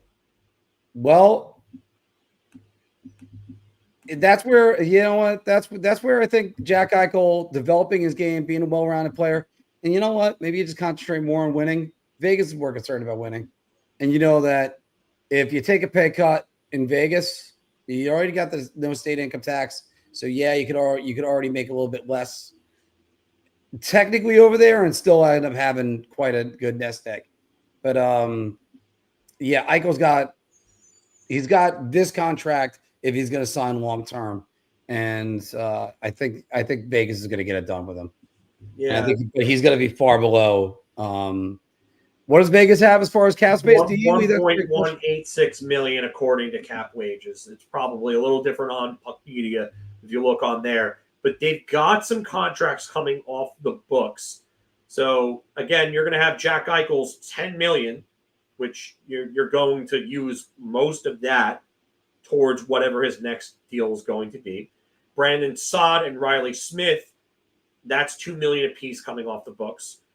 The only problem is you're going to have Pavel Dorofeyev, who's a restricted free agent, and he's probably going to command a decent chunk of change, considering he had a 35-goal year this year.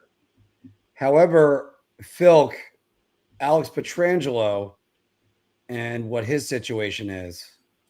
Yeah, but he's LTIR. He's basically LTI retired. Yeah. So they're going to probably have to pull a Montreal and move that contract at some point. They're going to have to, because you don't accrue deadline space when you use LTIR money. Mm-hmm. So yeah, he'll be off the books, but you're gonna have to move that contract at some point. Well, looking to the future is one of the best ways to just say this one. Bill Daly is saying, I can't say we've had an active project of working on an outdoor global series game, but by the same token, I don't think it's out of the question at all. Bill, the NHL should host an outdoor global series game in the 26-27 season, or even the 2027-28 season. Go 1 year beyond that.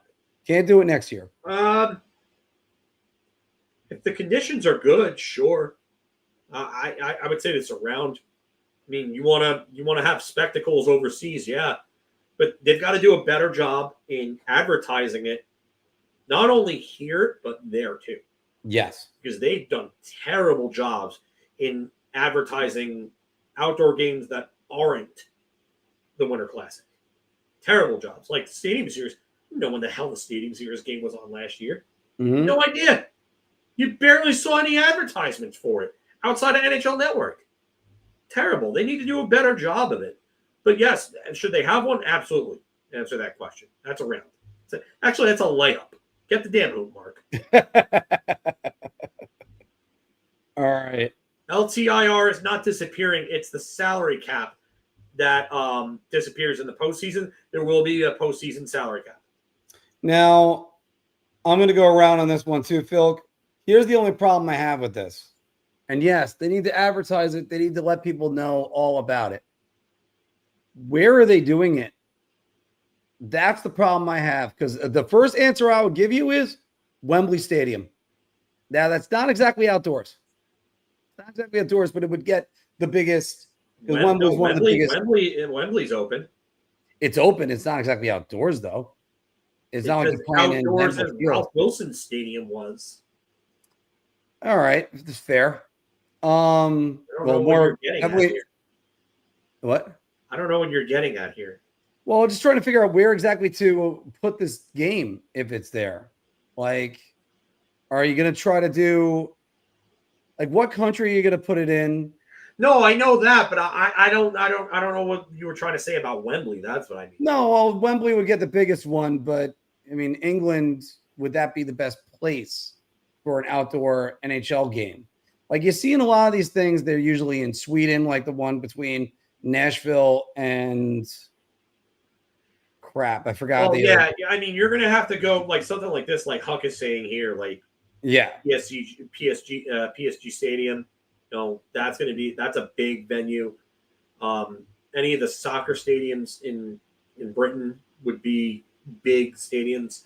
But I mean, will hockey draw in a place like that is really Yes. If you did it in like Sweden, it would draw. It would absolutely draw. But is there a stadium big enough to make that type of money off of that one game? And that's where the hard part comes in. I mean, I think the spirit of it, because you get everybody in Europe that's a fan of those teams, they'd end up going to that game, or they did end up going to the game just to see an NHL game. And then you got big enough stadiums. That's a different story, D. It's just where. That's a completely different story, and we do agree, but that's a different story. However, D, the one thing to say about that is the good thing about marketing these in the short term, you can market the player. And in this case, you've seen them put like guys that are in their home countries or going to their home countries. They end up going to go play in some of these games. I think the Rangers played in Finland one year, where Matt Zuccarello, not Finland, wasn't Norway, it was Sweden. It was obviously you're marketing Lundqvist, but there were other players that were tied to certain organizations. I remember when the Rangers played, was it a Czech team that was there one year? But it's all moving parts that I have to remember now offhand. But you can still market the player. Like, take for instance, if you want to do one in Germany, Leon Draisaitl. There you go. First off, by the way, every time there's a best on best tournament and Leon Draisaitl's like sitting at home, he must be like Mo breaking the beer bottle. You mean there's no Stefan Ustorf reference there? No, I didn't. But there's potential for these games, and it's not just putting player X versus player Y. You want to put the Stanley Cup champion Florida Panthers, they're going home to Finland. Then Alexander Barkov is going there. I mean, yeah, there's a ton of Finns that are on the Panthers, but there's so much potential for this. Look, is it going to suck? Two teams have to take a hit for losing 2 games. Fine. Jim Dolan, sign up for that one once in a while. But it would definitely be a boon for the league. Now, can they at least put it at a time slot that'll translate over and market it and do all that? Because after all, when you got the Winter Classic on TNT, it's not drawn as much because people don't know the games on TNT. They got to make sure you're letting everybody know. Because after all, the game between Detroit and Columbus was a fantastic game last year. It's just, and it was in a great place. It was in Ohio Stadium. It's just, unfortunately, it didn't end and it didn't draw as well because people just didn't know. I knew. But then again, I'm a hockey YouTuber. All right, guys, that's the end of Big Apple Hockey's Bar Talk. We gauge our confidence on NHL topics based on our choice of drink. Hope you guys enjoyed that. And Philk and I are going to do some NHL Pick Ems. I've got a gut feeling. You want me to do 2 things? Yeah, well, that's just like your opinion, man. Now shoot! I know a lot of people probably say that about me. Yeah, that's like your opinion, Mark.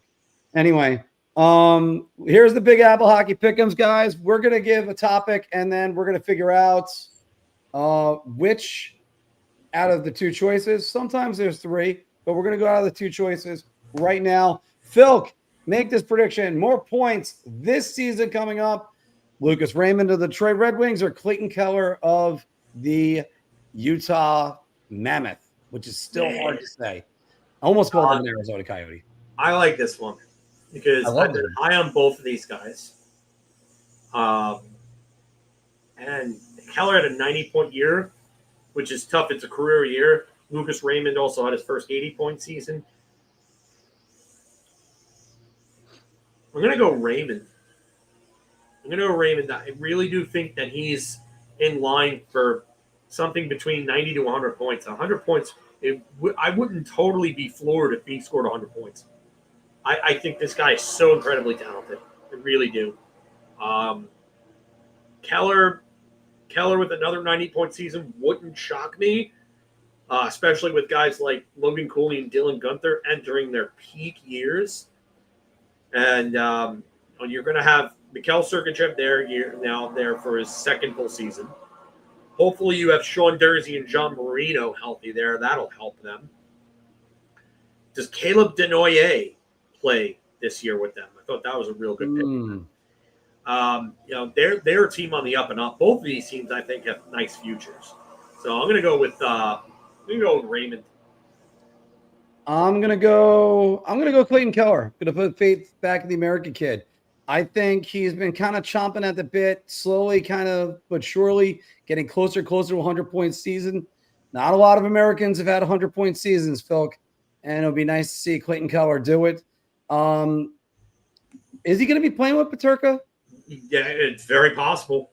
I don't know for sure. We'll find out soon enough, but that's very possible. I mean, you got to remember this way. If you want to say that for Keller, which is fine, I absolutely agree. I think him and Peterka would be dynamite together, if you ask me. The other thing, the converse, is that Lucas Raymond might have an emerging breakout star to play with in Marco Kasper.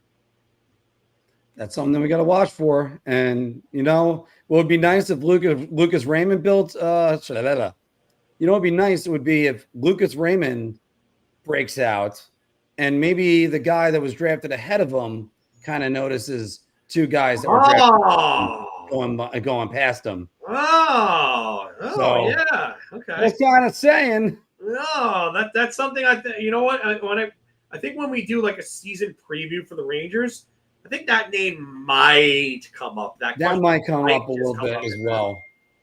And oh wow. What?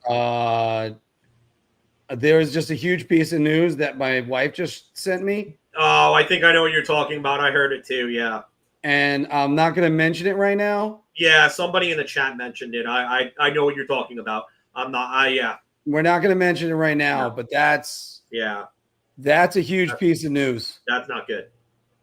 That's not good. And also there's wow. Okay. There's a lot of things to move on with that. Let's go on with this.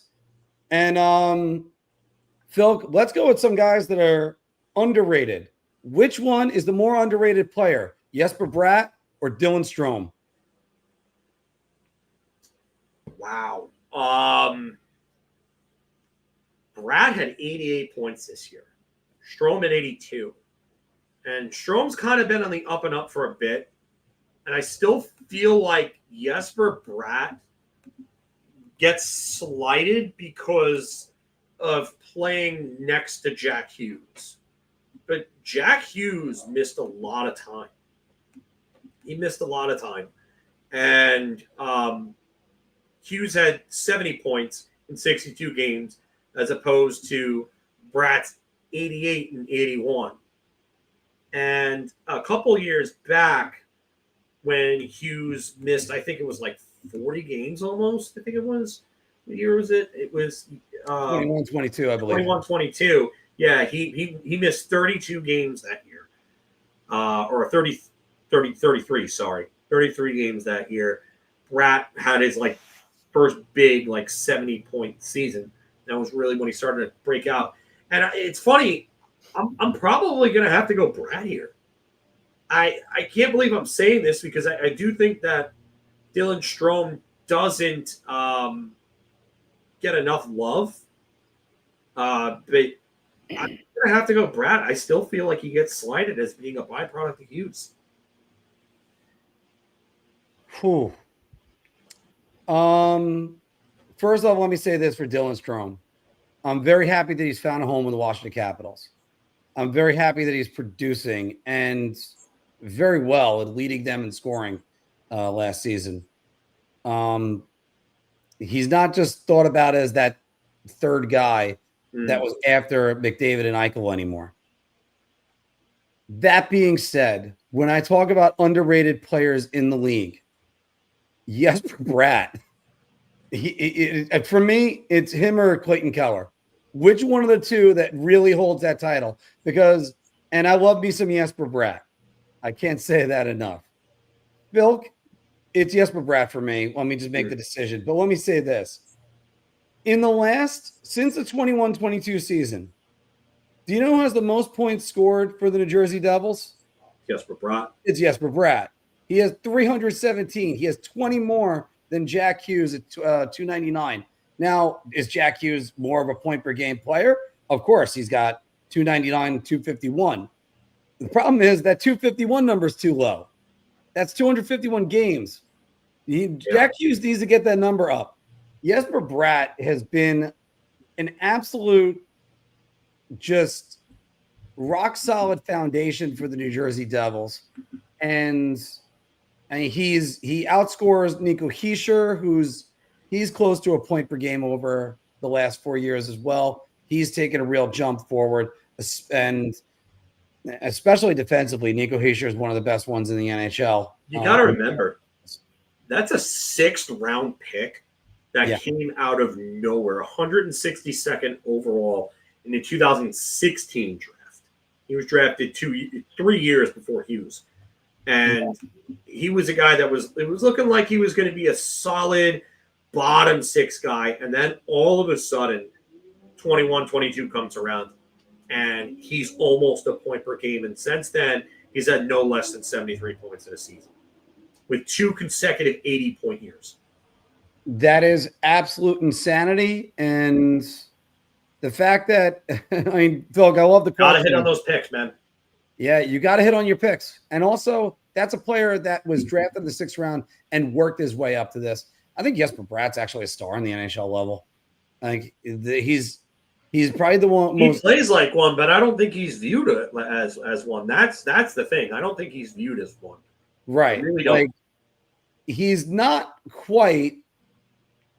See, I almost said he's the Mikko Rantanen to the Jack Hughes, who would be Nate McKinnon. But Nate McKinnon, again, Jack Hughes, you got to be healthy. I don't know what you have to do. You got to be healthy. Sometimes it's not your fault. Sometimes things happen, but you got to figure out a way to do it. And I, for one, I mean, I'm all supportive of Jack Hughes. So get him out there because those two together, they work magic together when they're playing alongside each other. That changes the New Jersey Devils completely, in my opinion. Yeah, you could miss every game against the Rangers, Jack Hughes. You could do whatever you want otherwise. Yeah, please do. You don't have to bring the Instagram hockey, as it was called, to you. And nice response when you said that in that retort. We're going to bring Anthony back in. Hello, Anthony. Good. How you doing? Good. And you just got here right in time. Take your pick, Anthony. Who will be the better rookie defenseman? Well, no, I was going to say let him see who's the more underrated player, Anthony. Jesper Bratt or Dylan Strome? Underrated player. I'm going to say, Bratt's starting to get some I'm going to go Dylan Strome. Okay. I'm going to say Strome. Okay. I feel like Bratt's come on hard the last couple of years. Dylan Strome's got good numbers the last couple of years too, but I feel like Bratt's more of gets more kudos than Strome does. At least that's just my perspective of it. So I'll say Strome. Okay. All right. Well, Anthony, we'll ask you on this one then. Sorry, hold on. Who will be the better rookie defenseman? Zeev Buliam or Zane Parekh? I thought you were gonna put Matthew Schaefer in this and make me really test my here. But I'm gonna go. This is tough too because they're both some of the highest ranked prospects in the league. Yeah, well, that's the thing.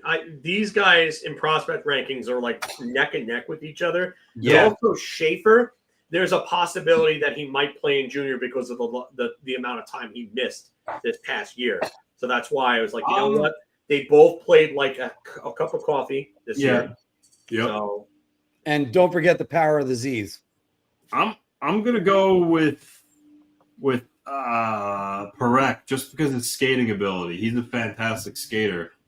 And for me, that's just gonna give him the edge. But it's really close. It's neck and neck. Filk?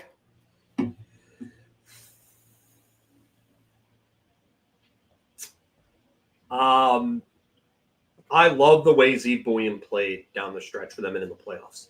I thought he was really good in the playoffs for them in somewhat of a limited role. He wasn't doing like the full shutdown duties like Brodin or Brock Faber. He wasn't getting those minutes. But I did think he looked pretty good. He didn't look out of place. So, but Zane Parekh, I think might end up getting more minutes for Calgary. And I believe he's probably – I think he might even end up being their number one power play guy. I know Rasmus Andersson has been, that guy for a while now, and his status is up in the air, especially coming up in a contract year. But I wouldn't be shocked if Zane Parekh ends up quarterbacking their power play at some point. And he played 20 minutes per game and played 20 minutes in that one game he played and had a goal. So he looked pretty good, but I'm going to go Parekh. I think I'm going to go Parekh here. I think there's going to be more asked of him this year than for Buliam because look at Calgary's defense. And it's not terrible, but it's not great either. Mackenzie Weegar, decent. Kevin Ball, what is he, a 4 or 5? Jake Beans, nothing special. Rasmus Andersson is the guy there. Joel Hanley, Danil Miramanov, Braden Pachal. Like, I don't think there's anything great there. I think they're going to ask a lot of Parekh. I really do. So I'm going to go with Parekh here. I guess just to be devil's advocate, my gut is to say Parekh, by the way. But to be devil's advocate, I'm going to go Zeev Buliam. You're talking about Kirill Kaprizov on on a contract year, that's who you're going to play with on the power play. And I didn't even touch on Matt Boldy yet. So, or even Marco Rossi. I mean, he might just end up having a great year. Just going to be power play one for them. I mean, I think Boyum will eventually be power play one. He'll eventually be the guy because I think his ability to walk the line and pivot at the point, the way, like, I'm not going to say Cale Makar or Quinn Hughes because that's tough. But if I had to look at their skating, their ability to walk that line and play that position, Zeev Boyum's tremendous there. Would you say Zeev Boyum is at least on the same line as Adam Fox?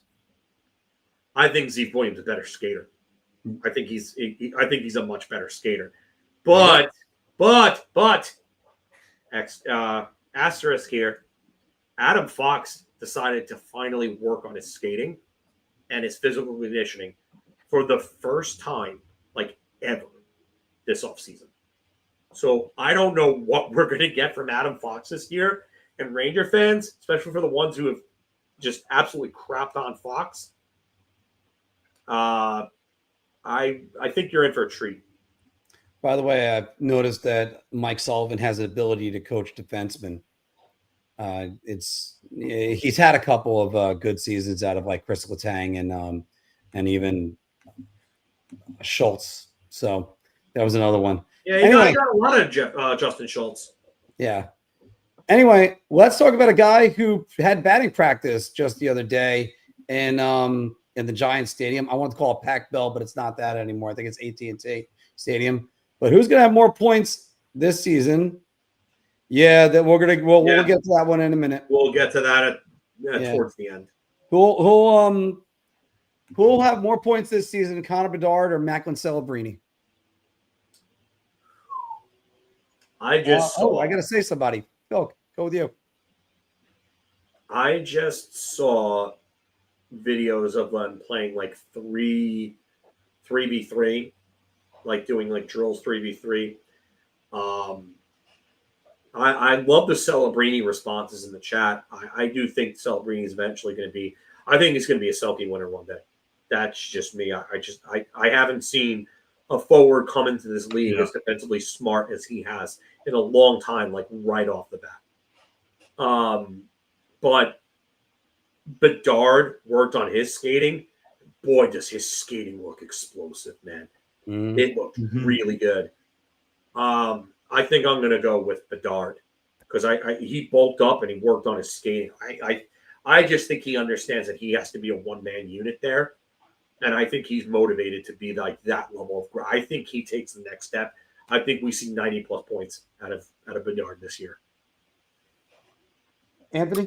I'm going to go Bedard, too. No knock on Celebrini, but just from his talent level alone, and then Phil said some of the training he's been doing, I think he's determined to take his game to a next level.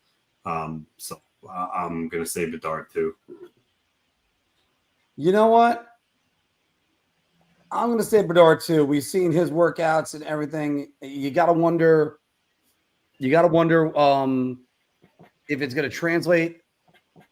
He kind of had a down season. I think that's going to motivate Bedard to be even better than he was last year. So I'm going to go Bedard as well. But man, Celebrini looks like he's going to hit warp speed on that development, especially the way he played last season.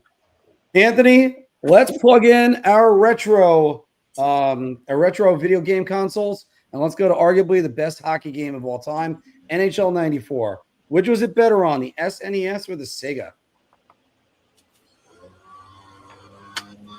I didn't honestly. I never had Super Nintendo. I went straight from the classic regular NES to Sega Genesis. So I've never played it on Super Nintendo. I just played it on Sega Genesis. So just for that reason alone, I'm going to say Sega Genesis. All right. I'm going to let Phil go last, and I'm going to say I played Madden on both and went with Sega usually for sports games. So I do have to say I'm going to have to say it was Sega as well. I think that was the best one that there ever was. I'm going to stall for a minute and for time. As Super Nintendo tended to be a little bit slower with the gameplay, but faster, but better on graphics.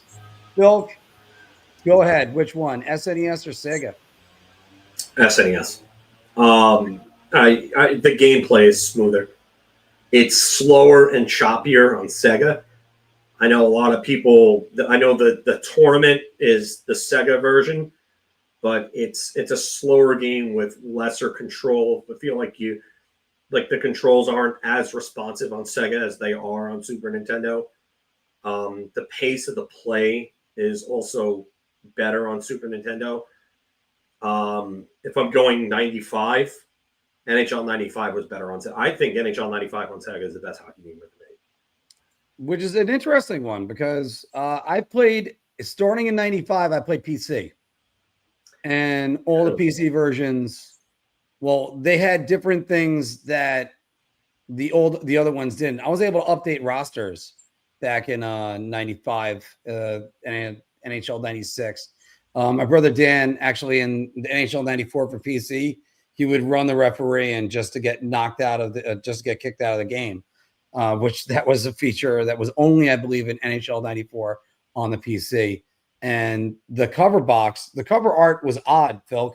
It was the picture of Nathan Lafayette hitting the goalpost in 1994. So it wasn't the save. It wasn't the angle. I mean, it was clearly the one that they're like, all right, it was off the post. And they could have gone with a million different things for that NHL cover art, but that's what they went with. And you know what? I'm going to still say NHL 94 is the best of all those that I've ever played. And it's, to me, playing on PC was the way to go after that. Even though I did play some consoles for a while, and I think I went back to consoles around 2007. Was that the 2008? That was the Eric Stahl year, right? What he was on? Yeah, 08 was Eric Stahl. Yeah, and he was on the cover. Yeah, Paramore's Misery Business was the intro song. Yeah, and just what a year that was. All right. Huck is saying we lost the video for Facebook. Oh, I wonder why that happened. Yeah, I don't know. I have no clue. Guys, as we do it every single year, and as Rich Rotten brought it up before we do any Puckdoku or anything, remembering 24 years ago, 9/11, which will be tomorrow, never forget. Anthony, do you remember where you were that day? Yeah, of course. I was in 10th grade. I was in a math class. And wait, Anthony, you were in 10th? Yeah. Wouldn't you be 11th? You and I are the same year. No, I graduated 03. So 01 was sophomore. September of 01 would be our junior year.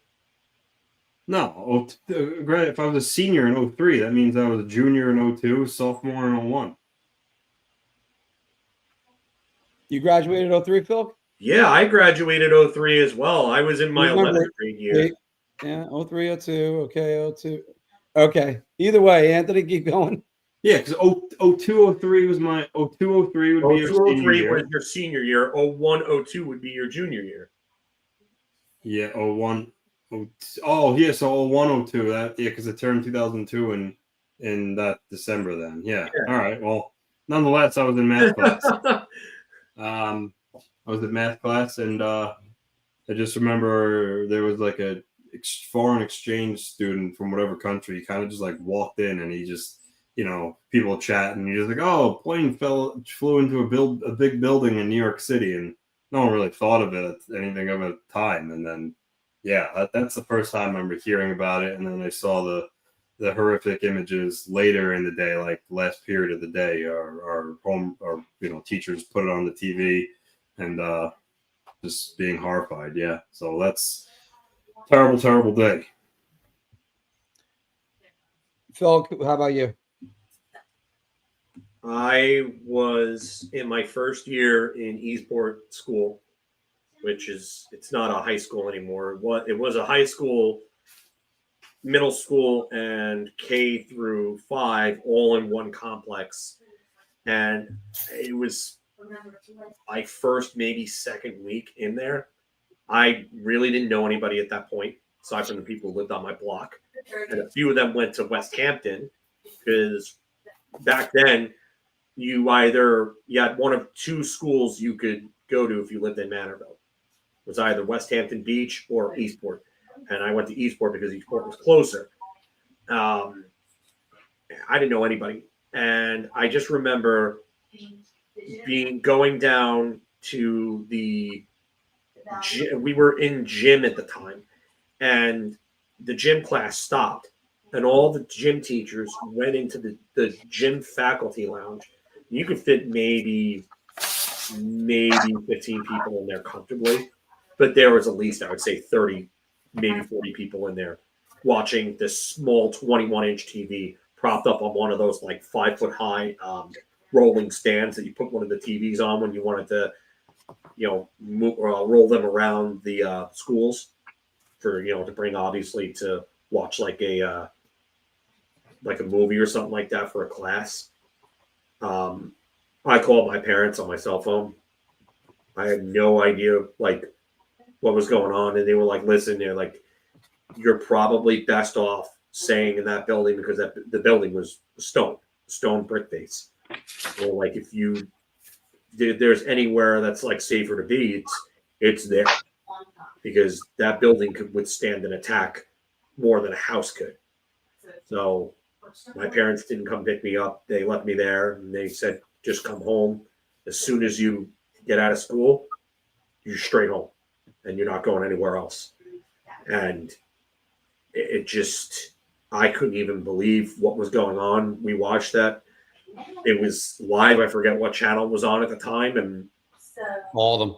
It was, I don't know what channel we were watching though, is what I'm saying. It's just, it was crazy to think about that something like this was happening. And where we were a lot closer to Brookhaven Labs. So I can remember overhearing this faculty meeting, like, are they going to hit the labs next?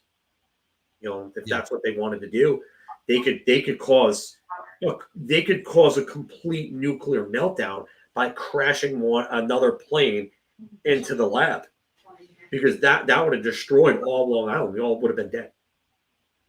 So it was scary. It was absolutely scary. So I just really was kind of like didn't know what was going on in terms of like what had happened yet. They didn't declare it a terrorist attack yet at that point.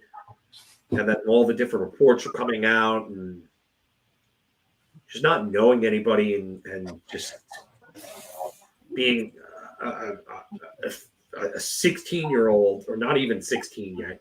I was 15 going on 16, and just wondering whether or not we were gonna be dead in a few hours. Yeah, I was 22 and I was getting ready for work, and I woke up late. I stumbled out of bed at like 9:15. Hit the shower. My brother knocks on the door, says a plane flew in the World Trade Center. I actually took a field trip when I was in 6th grade to the World Trade Center that I still think if I looked for it, I could find some of the pictures that I took being on the top of the World Trade Center. And one of the facts that they tell you is that if a plane could actually hit it and it's supposed to be able to structurally be able to still stand. What they never took into account for was jet fuel, as we found out later. But being in there, and then by the time I got out of that shower, I found out there was the second plane that hit. And then it was like, uh-oh. So me, my father, my brother Joe, were in my living room. I'm dressed and ready for work. At the time, I was walking to work because it was just a 2-block little walk to the Broadway Mall from where I was living. And right when I was about to leave, they're doing the interview. It was like 5 minutes to 10, and all of a sudden, this from about a lot of ways, see a lot of dust, and I turned to my father and just said, "Oh my God, this did the building come down? And sure enough, the first one did. By the time I got to work, it was confirmed. And then the second building came down as we were trying to open a Ruby Tuesdays. But the mall decided to close. We were home before noon. And I think we all just thought we were going to go to war and I was going to end up getting drafted. That was one thought that went through that because they were talking about reinstituting the draft around that time. And you had people that were brave like Pat Tillman that forsaked whatever it was to go enlist. Look, it's a terrifying thing, but it's also the reason why we have to tell these stories and talk about them all the time, reiterate them every single year, because we got to remember what happened and what we went through. And I mentioned it again over a couple weeks ago. I'll probably make a short about this. We talked about getting the anthems out of sports, Phil, if you remember that conversation. Mm-hmm. And the topic, but the thing I go back to is my grandfather in the September 21st game at Chase Stadium. That was the first major game. And you think about some of the stuff that guys had to do to try to heal our nation. There were no more baseball games that week. There were no football games this week. All we had to do was watch.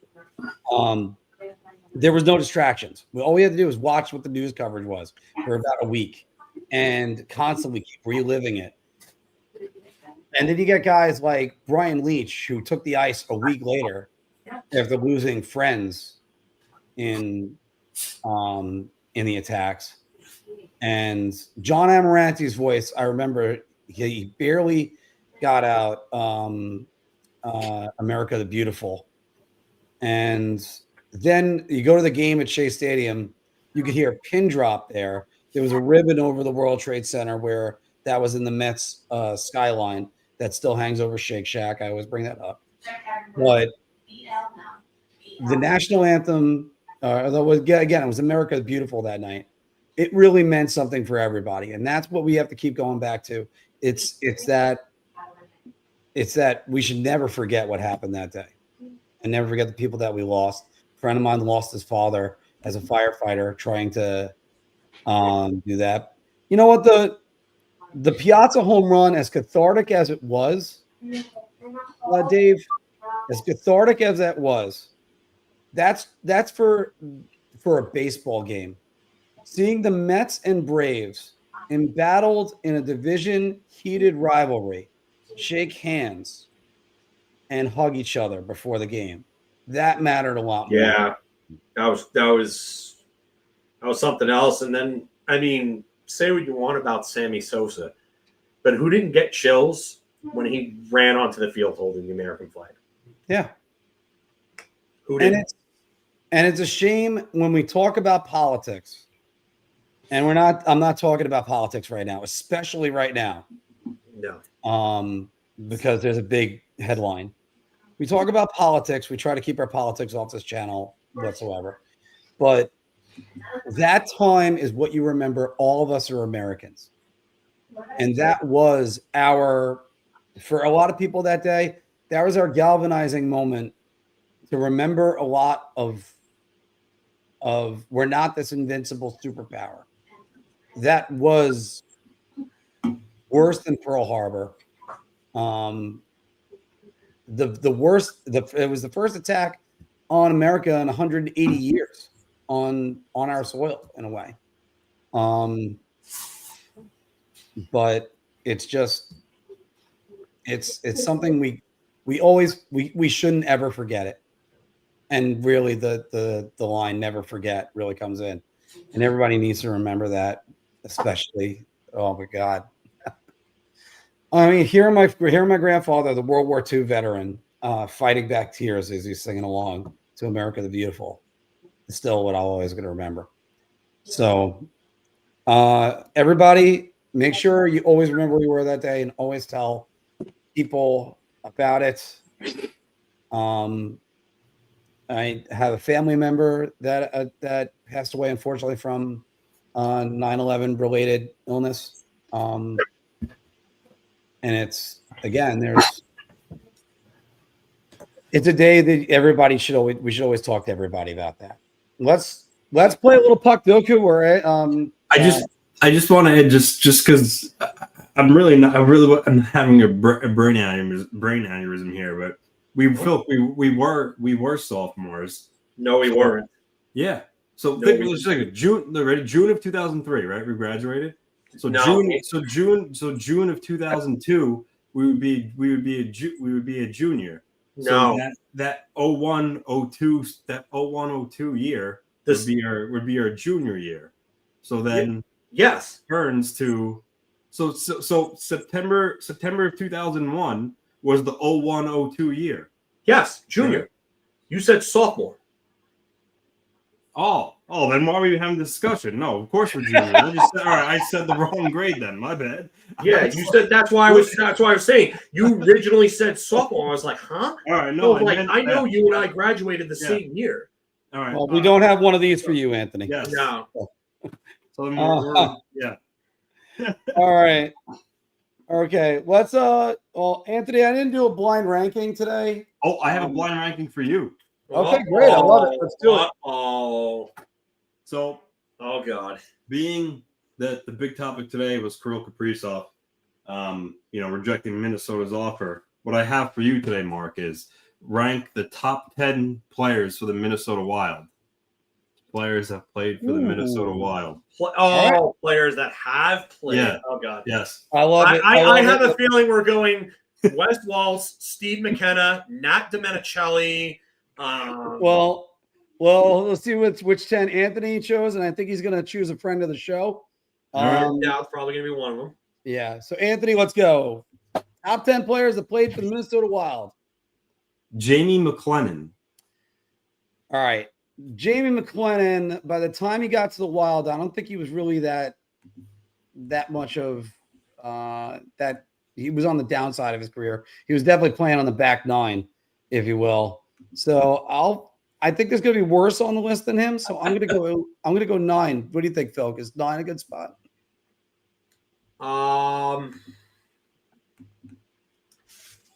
He played in their first year there. He played on the Wild before he played on the Rangers or after? Yeah, before. Oh, he played in the Wild's inaugural year. I think he actually might have been an expansion draft claim, if I'm correct. Maybe I need to move him up a little. Oh, he was. All right, yes, he was. June 23rd, 2000, drafted by the Minnesota Wild from the St. Louis Blues in the 2000 expansion draft. Okay. All right, Anthony, what I put him at, 9 or 8? 9. Did I say 9? I'm gonna put him at. Anthony's gonna have a couple that are probably worse. Yeah. I'm gonna put him at 8.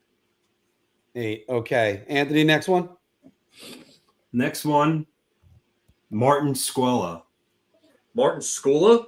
Yes. Yeah. Oh, former Colorado Avalanche defenseman Martin Squella.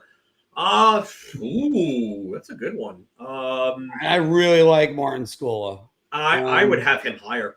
I would definitely have him higher. He was still decent in Minnesota. Yeah, I'm thinking around 6.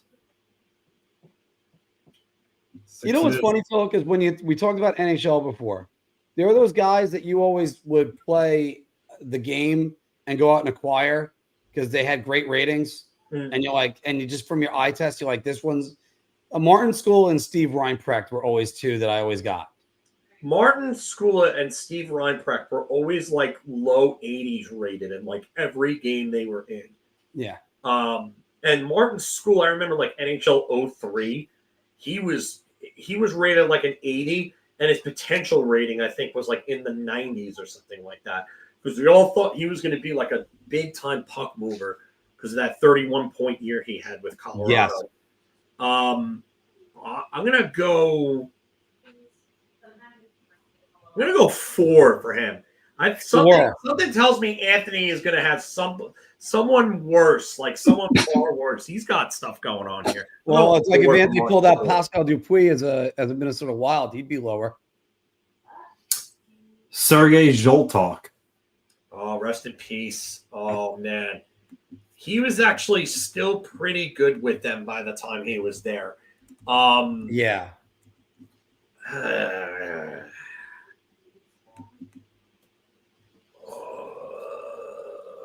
actually had a career year in Minnesota. Funny enough, 40 You know what, points. Phil? I think I'm comfortable saying 8 for him. I'm gonna go 6. All right. I thought about going to 7, but then I was like, no, I gotta go up more. Matthias Weinhandel. 10. 10. Phil said it that quickly. I gotta agree. He was just somebody, and I know I figured his name was going to come up because he's a former Islander. Yeah. But he was somebody that really didn't do a whole lot in Minnesota. He played what? Oh, he played 27 total games with them and had 7 points. Yeah, I figured Anthony was going to come up with that. What are some other Islander/Wild players that you could think of? Because Anthony's probably got a couple more of them up his sleeve.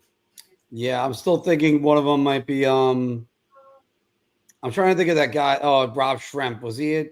No, Rob Schremp wasn't in Minnesota Wild. Well, let's let Anthony tell us. Didn't Henry Nokalainen play for? Nokalainen? I don't think so. I think Boston, Montreal. No, he didn't. I thought he played for them. He was Arizona too. Well, Anthony, who's the next player on the list? Stacy Roast. Oh God, the Detroit Red Wing. I'm gonna put him at 9. Yeah, Mark I got my. Anthony, wait, do I already have 9 taken? Oh yes, you do. You have 8, 9, and 10. Stacy Roost is a Well, I gotta make 7. pick. That's why this is going to make this even better for Mark because of the way he plays things. Andy Sutton. Andy Sutton was a pretty good player at the NHL level. And now here's the problem. I have all the low ones taken up.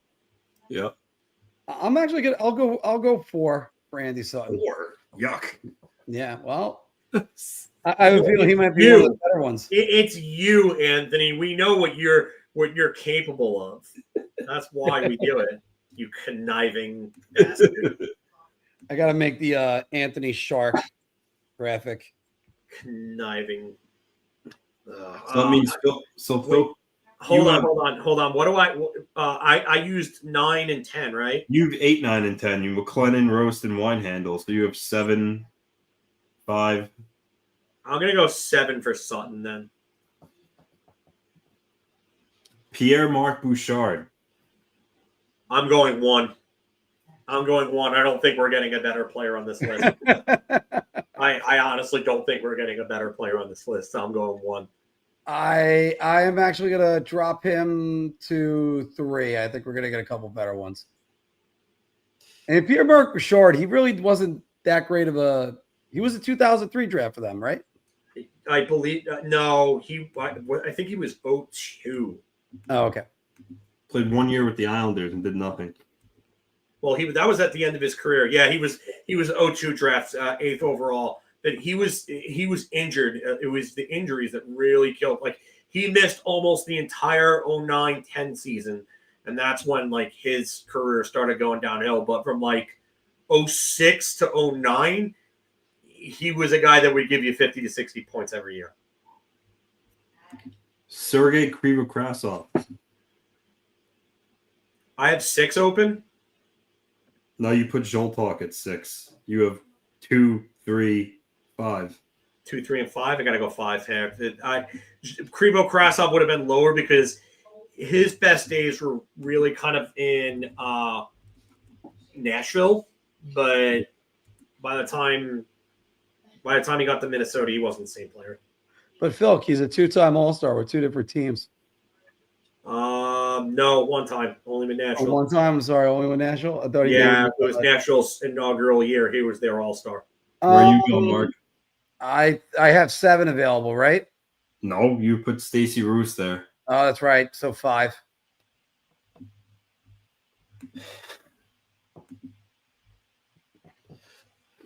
Antti Laaksonen.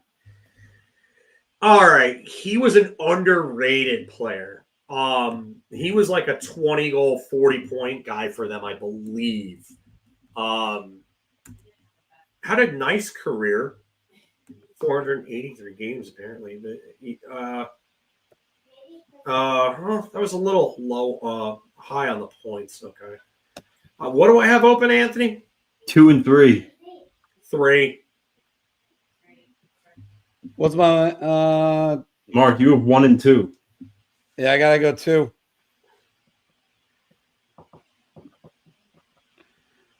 All right, the last Solid player for them. the last player, Oh, this is going to be someone ridiculously bad. Aaron Gavey. Yeah, I had a feeling. I'm going to have to go 2, obviously, but Aaron Gavey would have been probably somewhere between 8 and 10 if I could redo this.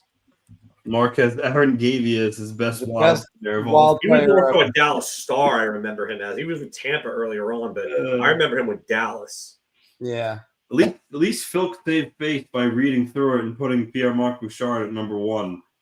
Mark, I knew we were not getting as good of a player as that for the rest of that list. And we knew, and here's the thing: we wait for the troll job, Anthony. It's just that when that happens, we then have to wait for seeing whether or not there's a full troll job. Because I wait for you to go, and so you got everybody number 1. Here's Marian Gaborik. Oh, yeah. so you're like, all right. That's what the beauty about the blind rankings is. All right, guys, we got Puckdoku right here. Yeah, I know. I don't know how you don't know how to do this, but because I think mine's set up just a little bit differently.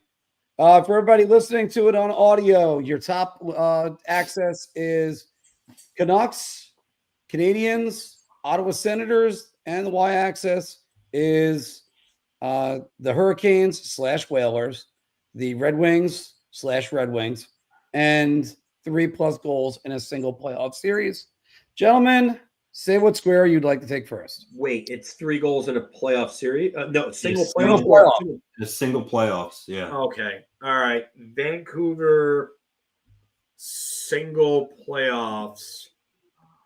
I think My boy Gerald Dick have 3 goals in a playoff series in a playoff run for Vancouver, because that'd be a pretty good one.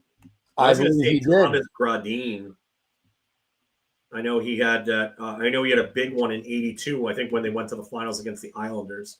Dick Rhoda is a very good one. Tony Tanti is also a very good one. In 92, 93, Dick had 4 goals in 12 games. All right, so but all right, hold on. Before you use Didick, is there any other place where we could use Didick? Yes, the Hurricanes, Whalers / Whalers, Canucks.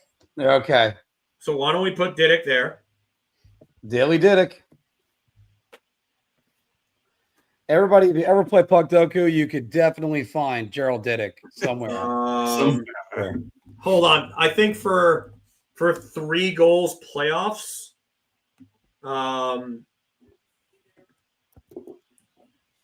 go with Murray Craven. Murray Craven also could have actually been used in that spot too.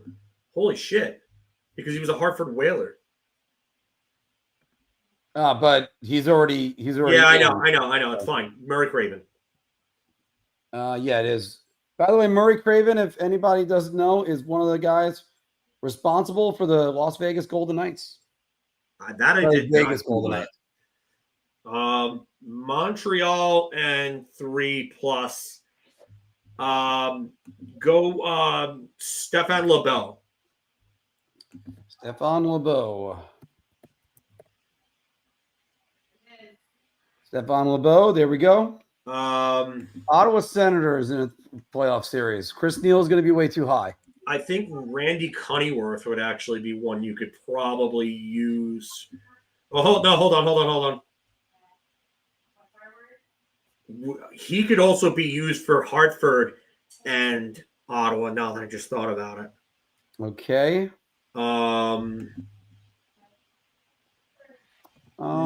he didn't actually. No, he didn't get 3 playoff goals for Ottawa. Damn, I thought he did. Yeah, use Randy Cunneyworth for Hartford and Ottawa, for Carolina and Ottawa. All right, so I'll do that for Carolina and Ottawa. Yeah, use Randy Cunneyworth there. I thought for sure he was 2% for Randy Cunningworth. Whoa. Okay, that's BS. I had for Detroit, Ottawa. You could do Steve Conroy. Yeah, former Islander. I figured you would do that. I was going to say either that Oh, or you're not going to go with Norm McIver? Conroy with a K. no. I don't. McIver never played for Detroit. I don't think. Well, Norm McIver definitely played for Detroit. I was going to say Brad Marsh was another one you could use. But 3 goals a single playoff series. yeah, Norm McIver never played for Detroit, buddy. Ottawa's a little bit trickier on this one. Little play, yeah. Sean Bird never played for Montreal, right? I don't think. I know he played for Tampa and Detroit and San Jose, but I don't think he ever played for. No, yeah, it's just those 3 teams. Shit. I mean, Radek Bonk had 6 in 2003. And he had 3 in 2001, 2002. Todd White, I think, would be too popular of an answer. He had 5 in 03 for them. Did Sammy Salo have 3 for them? See, it's No, Sammy Salo only had 2. He had 3 for the Vancouver in 09. 7 points in that 7-game series. Holy shit. I mean, obviously, I always got Marty Havlet in my back pocket. Hold on. Sean Van Allen, maybe. Yeah. Wow, no. Sean Van Allen only had 1 playoff goal, and that was in his second stint with Ottawa. But what about Corey Conacher? Did Conacher play in the playoffs with them? I think he did. And I know he was traded for Ben Bishop. Yeah, actually, Corey Conacher, 2013. Wow. Okay. Yeah. Corey. Good call, Anthony. Good call, Anthony, on the former that's a Islander, good Corey trade. Conacher. I wonder if that's Corey Conacher, 0.6%. We're still wow, good call, Anthony. That was a good one. Because I wasn't sure if he even played in the playoffs with them, to be honest with you, because I know he was traded for Bishop. Yep, He had that nice like rookie run, and then he got traded for Bishop, and they traded him his value's probably at his very, very highest.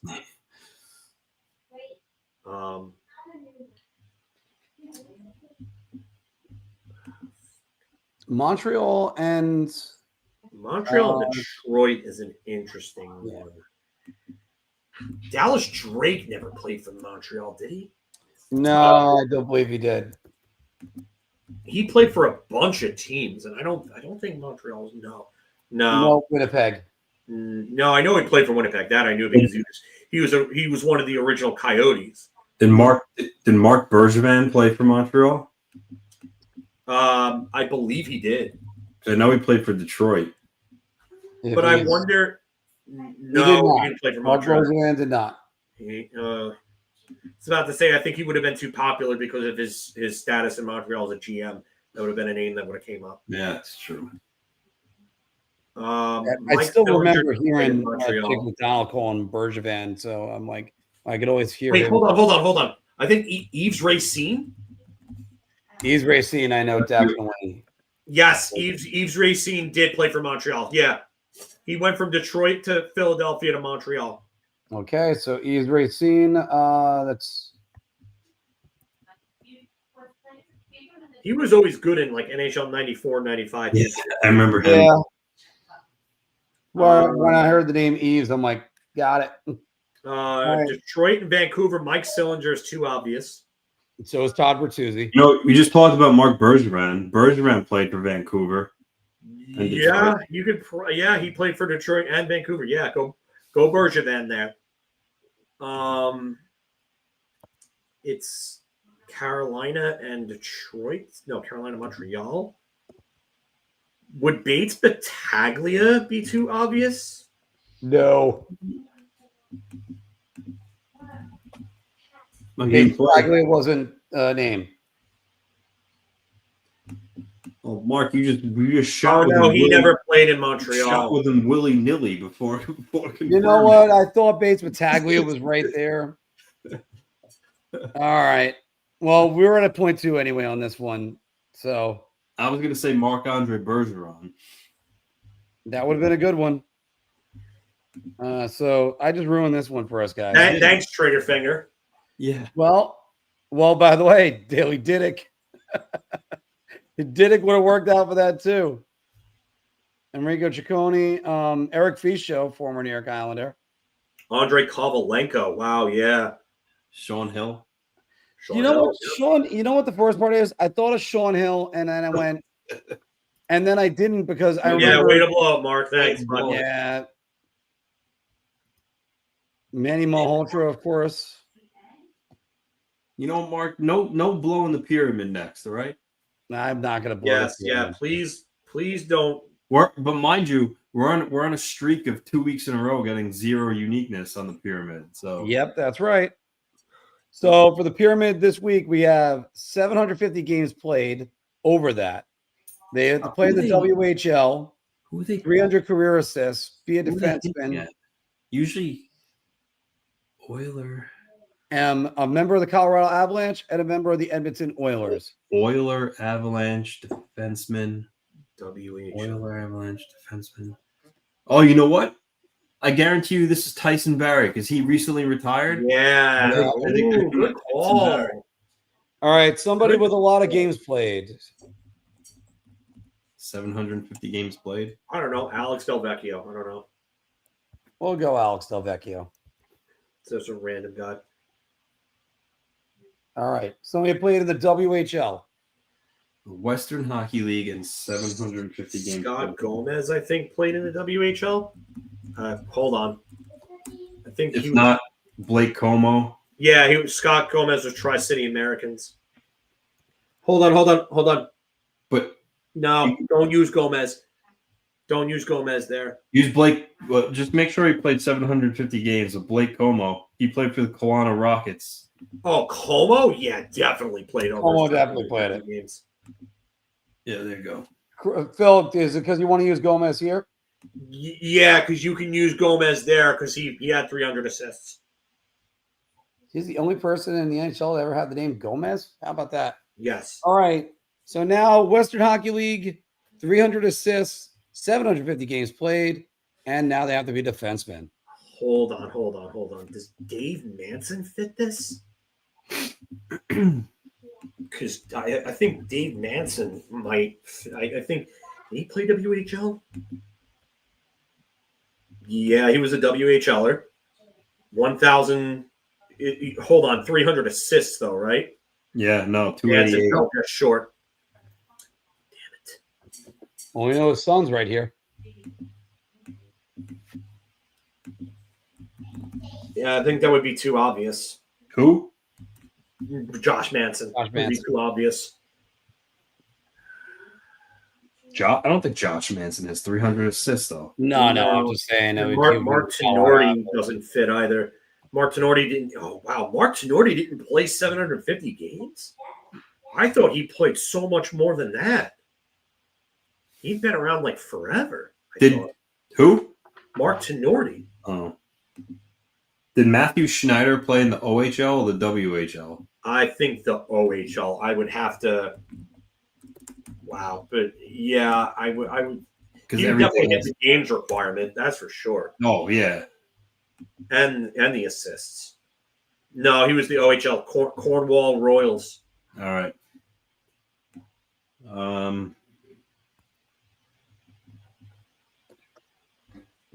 Matthew Schneider, constantly forgotten. Great defenseman. He might be one of the most underrated defensemen of all time. Mm-hmm. Steve Duchesne's right up there too. Just a guy that you just don't hear about when it comes to, and he was a Q. I know Duchesne was in the Q, but Duchesne was another one with I think 200, maybe closer to 300 goals, and I think he had like 800 plus points if I remember correctly. There's no way that Braden Colburn had 300 assists, right? Because I know he was a No, WH. I don't think so. He was never a big point producer. He Um, played for a while, but I don't. He was. Yeah, I got no, a guy that would fit this, but he might be on the obvious track. Not even close. I got Jay 180 pounds. Bomeister. Bomeister played for the Medicine Hat Tigers. That I know, but the points was what concerns me. He played a long time. He's got 336 assists. That's what qualifies him. Yeah, then Bomeister fits it then. Because I know for a fact he hit the games requirement. Scott Niedermayer? Scott Niedermayer would be too obvious. He played for the Kamloops Blazers. I know that. But too obvious. Jay Bomeister, I think, would fit this perfectly. Oh, that's why I'm getting it wrong. There's a U. Too uniqueness, guys. Sorry about that. Because we know we could do Tyson Berry up top over here. Yeah, well, it has to be Tyson Berry. It has to be Tyson Berry. Right. It's got to be there. I don't think there's any other answer. Damn it, Mark. A 2 out of the pyramid is still pretty good. Pyramids are hard, dude. So an Avalanche defenseman that played in the WHL that had 300 assists. Trying to think. Robin Regier, where did he play? He didn't know. There's no way he had 300 assists. I think I thought about the wrong guy anyway. No, Adam Foote was an OHL defenseman. Shit. Yeah, I had the wrong guy in my head anyway. One of those 2000. Definitely not Sandy Sozolinch. No. Rob Blake? What did he pick? Curtis Shizen?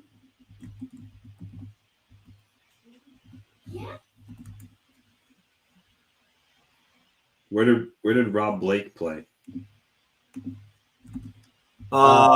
Blake did not play. Blake played Bowling Green University, I believe. Oh.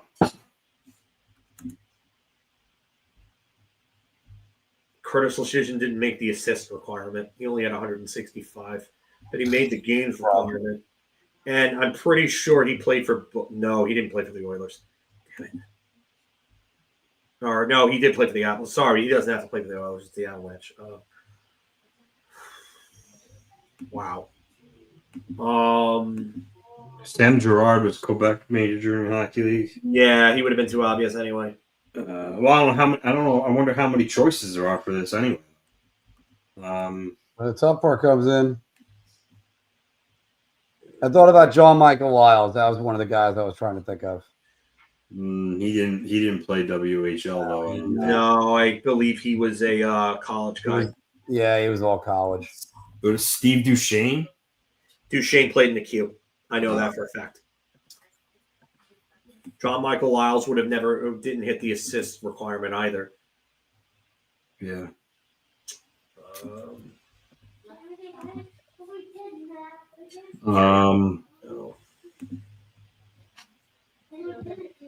Colorado. How about trying to think of guys from the Nordiques? Well, that's what I'm thinking of. I'm trying to think of guys from the Nordiques too, from like the early. Oh, so that's 90s. why we keep on going back to Steve Duchesne. Well, yeah, 92, 93 had that 80-point year. He had the franchise record in points by defenseman before McCarr broke it. Because I don't think there were any defensemen in the 80s that had that number of points. 300 assists. And they got to be a That's a defenseman. good idea. What players would have been on there during the 80s? That would have been WHL guys. Like the 90s, my 90s draft history with them is pretty good. It's the 80s that I don't. See, this is where the WHA really kind of messes with me. Now I gotta look for guys that are Mario Marois, but he was a Q, I believe. And that's kind of just me doing a whole francophone thing. But Norman Rochefort, I don't think would have done it, but he was on the 87 Canada roster. John Clem, well, definitely not. No, John. I'm trying to think of Avalanche defensemen. Aaron Miller, I don't think. Morris? and he wouldn't have done the points. Derek Morris. Morris, I believe, was a WHL defender, but I do think Derek Morris is a good one. Derek Morris has 332 assists. Yeah, he played for the Regina Pats. Derek Morris. There you go. A former New York Ranger, Derek Morris. Yep. There he is. And then 19, and we'll go right to. We're definitely sure it's Tyson Barrie? Yeah, it's gotta be Barrie. All right, let's see if it was around. What the hell?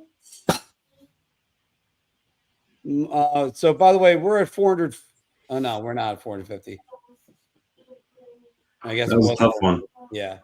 So we had 100% uniqueness. It was Tyson Barrie.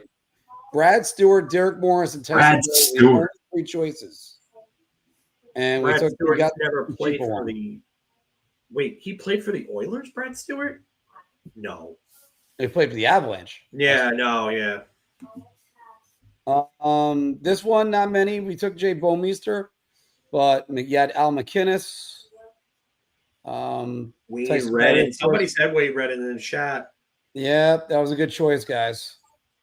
Brian McCabe. Oh my God. Mike Green. Brad McCrimmon, Glenn Wesley. I forgot Glenn Wesley was a WHL guy. Never mind that. How about Dustin Jared Spurgeon? Jared Spurgeon, former Islander property. Damon Severson. Could have stuck with the 0 and gone with Ron Greshner. And you know what? Wow. I called Dougie Lidster earlier. Doug Lidster. Wow, that would have been a good one. Yeah, Doug Lidster I used for the I wanted to use for the 3 goals in a single playoff thing. All right, boys. There we are. All right, guys. We're at 4:30 right now. Let's take some of your questions, and we're going to sign on off. Okay, so yes, and by the way, Huck, that would include all that. Yeah. Apparently, we got the Facebook feedback. Brad Stewart was also the guy that concussed Rick Nash in the 3rd game of the 13-14 season with that nasty, nasty elbow in the Tomas Hertl 4-goal game. I remember wanting Brad Stewart's head on a silver platter after that. It was a blatant cheap shot. Locomotive. 14 years since the accident with that. Lost Alex Karpatsev, Pavel Demitra. Josef Vasicek. Josef Vasicek was in that. Yep. Did you say Pavel Demitra? I said Pavel Demitra. Yeah. Brad McCrimmon was in that. Brad McCrimmon was the assistant coach. He was assistant head coach, yep. Who else was a part of that? There's a couple more NHLers that were a part of that. Let me see. I know Vasicek, Demitra. Those were some of the bigger. Yeah.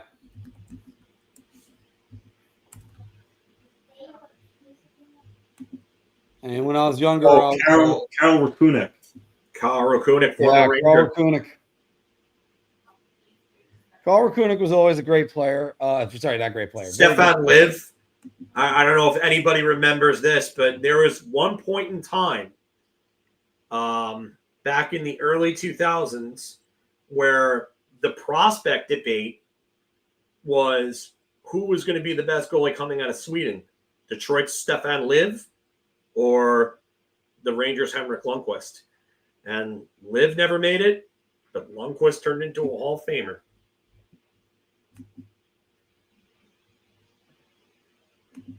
Oh, yeah, Ruslan Saleh. Jan Marek. Ruslan Saleh, who was the lone Belarus player that was in the Olympics in the Miracle of Minsk, where they took out Sweden in the 2002 Salt Lake City games.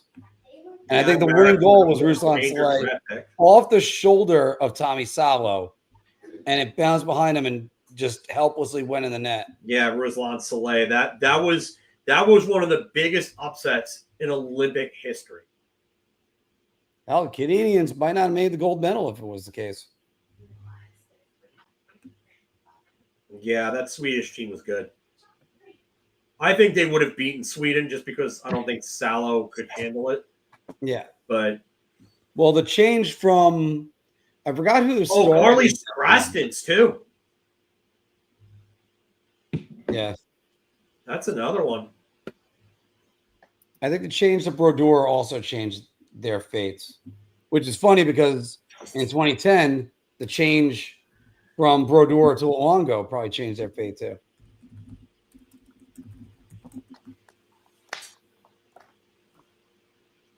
Yeah, Soleil. Underrated defenseman. Very good for Anaheim for a while. Yeah. Yeah. Yeah, Soderstrom was still.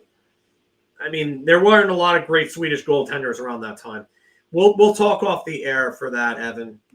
Yeah, we'll get our definitive look on that.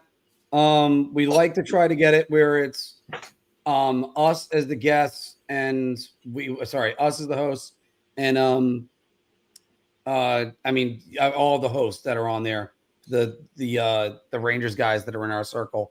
But also, I'd love it if we could book a guest the way we did on the wrap-up show. Well, which maybe we could get Phil Kocher. So we're gonna talk about things. So yeah, should be a great show. Should be full. Should be full of information. And we're gonna have to all get our notes, getting ready for the season. Yeah.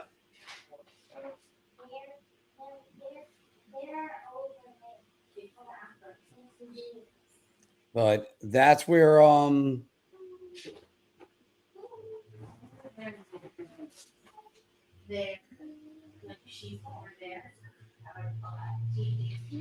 right. I'm not gonna click on anything else except for just focusing on. If anything, there's from the hockey news, Remy Masty, who writes for the New York Rangers for the hockey news.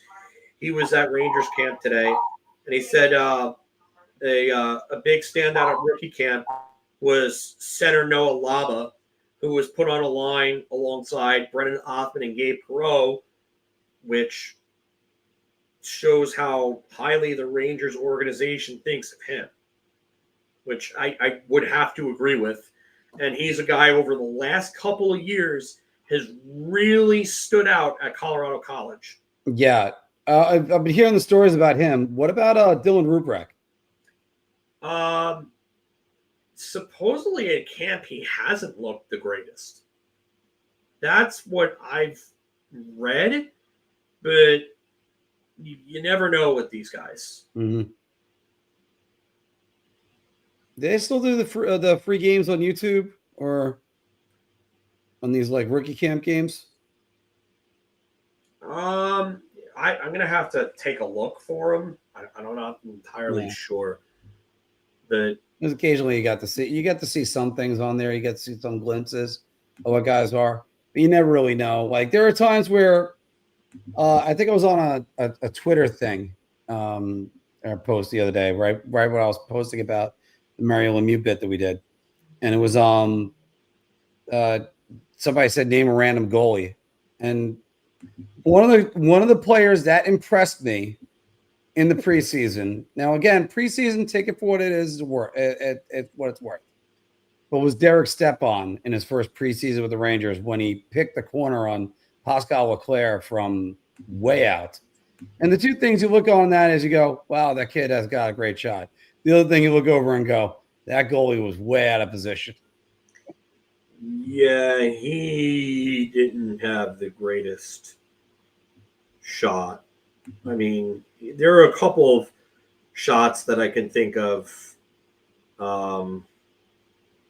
that were really good from him. Like the time where he sniped Corey Schneider on that penalty shot at the Stadium Series game after they pulled Marty Brodeur. Yeah. The other one, probably the Washington Capitals one. But that was a wide open net. In his first ever game, he had a couple of really good shots in that one, but he was a guy that never improved his shot, never improved his skating. Yeah. He was a very good player despite that, but it was – I always said that if he ever improved his shooting and his skating, that could have been a guy that could have scored 70-plus points a year. Because he had the smarts. He had the smarts and the skills. I remember when he got traded to Arizona, and there was the comment from Pierre McGuire saying there's a lot of centers in the Metro Division that have breathed easy now because he was just a tough guy for them to play against. Now, I take that with a grain of salt a little bit, but yeah, Stepan was always a guy that was very wily and he scored biggest goal of his career to eliminate the Washington Capitals. You know what? I thought that after that 2012-13 season, he was going to take that step and he was going to become that closer to that point per game player. He had 44 points in 48 games that year, and he finished 9th in the Selke voting.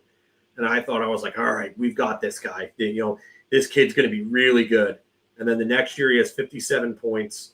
Then he had 55 in only 68 games in 2015. And you're like, wow, like, you know, maybe he's finally showing up. He was 24 years old and then just never was the same. It just, I don't know. And then that first year in Arizona, 56 points. And then from there, it just, the speed of the game started to increase at the end of that decade. And he was just left behind. I don't know if he like lost his love for the game or if it was just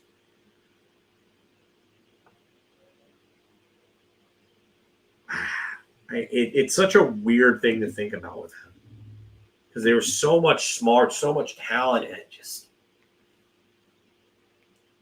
what if that's another what if, like what if he turned into that top end center?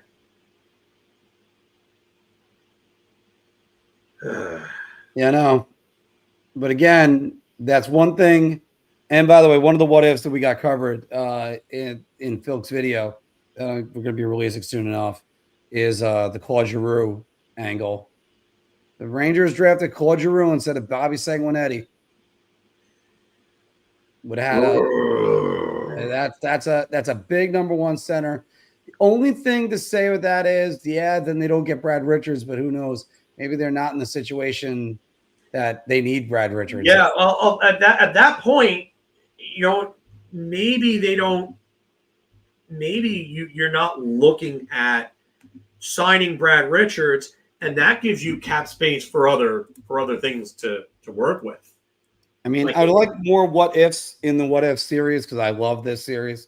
It's what I was trying to launch about like 5 years ago. All right, so Giroux's first deal was a 4-year deal, a 4-year entry level deal because he was an entry level slide in 07-08 because he only played 2 games with them, so his contract slid due to his birthday and the amount of games played.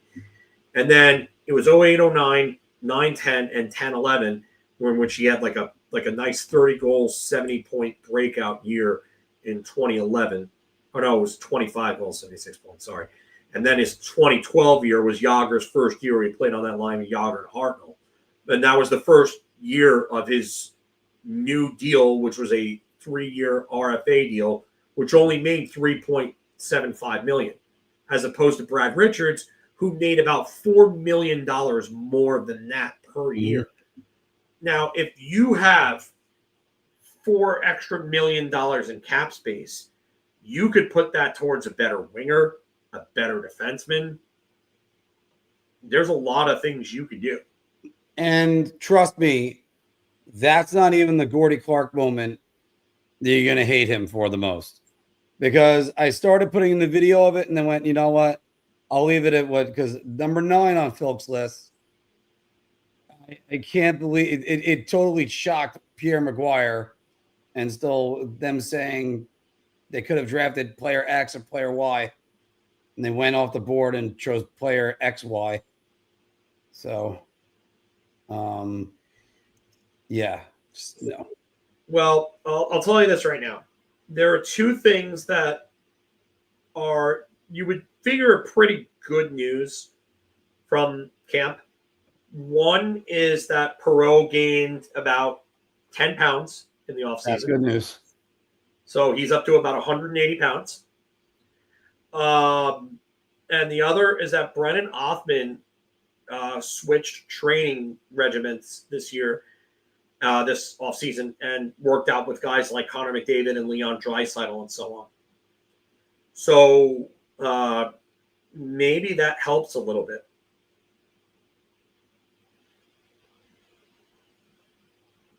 Our buddy Jim Behringer was just posted a clip saying Mike McDaniel might be the first coach fired in the NFL. I could certainly see that.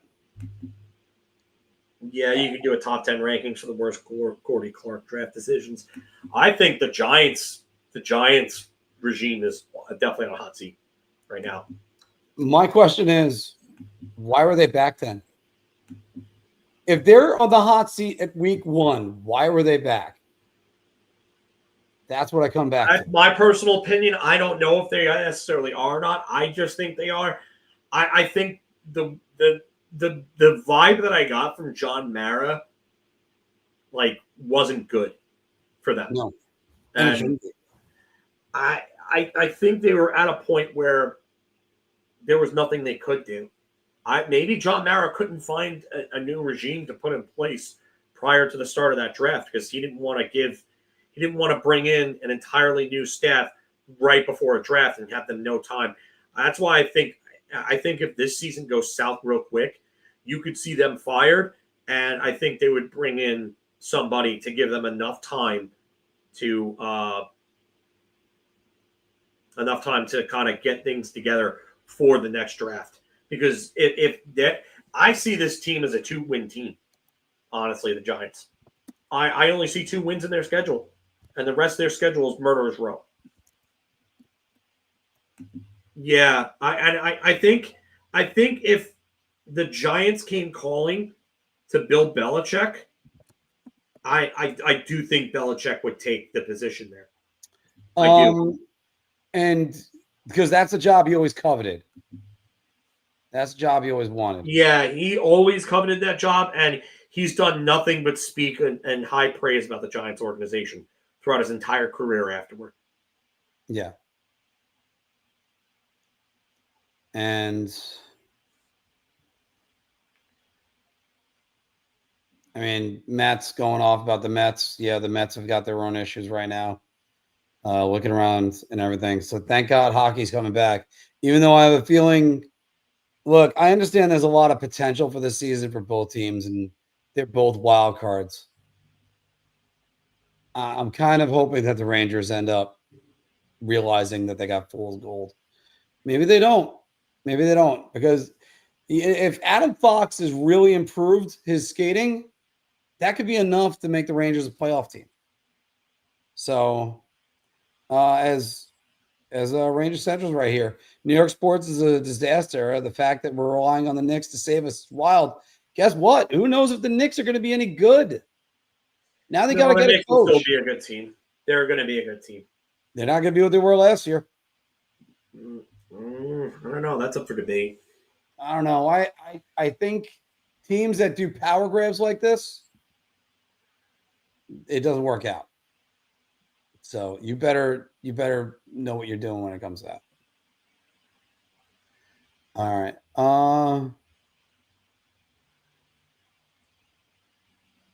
Well, by the way, one thing that's also going to help the Knicks is, I mean, the Celtics' best player ruptured his Achilles tendon, or he got it. Tatum's out for a while. So did Halliburton. Halliburton's out for a while.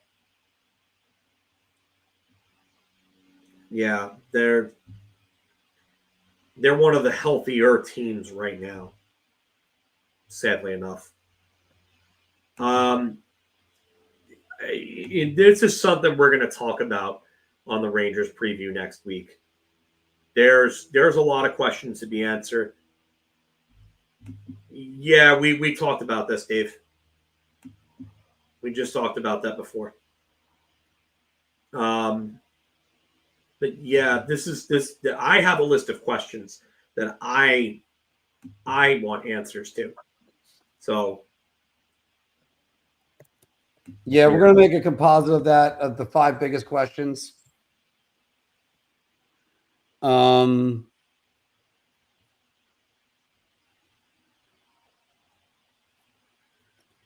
I'm sorry. DP's got me a little bit distracted, and I hope he's wrong. I hope he's wrong, but that's a different story on that. But anyway, we're going to cut it off here, guys. So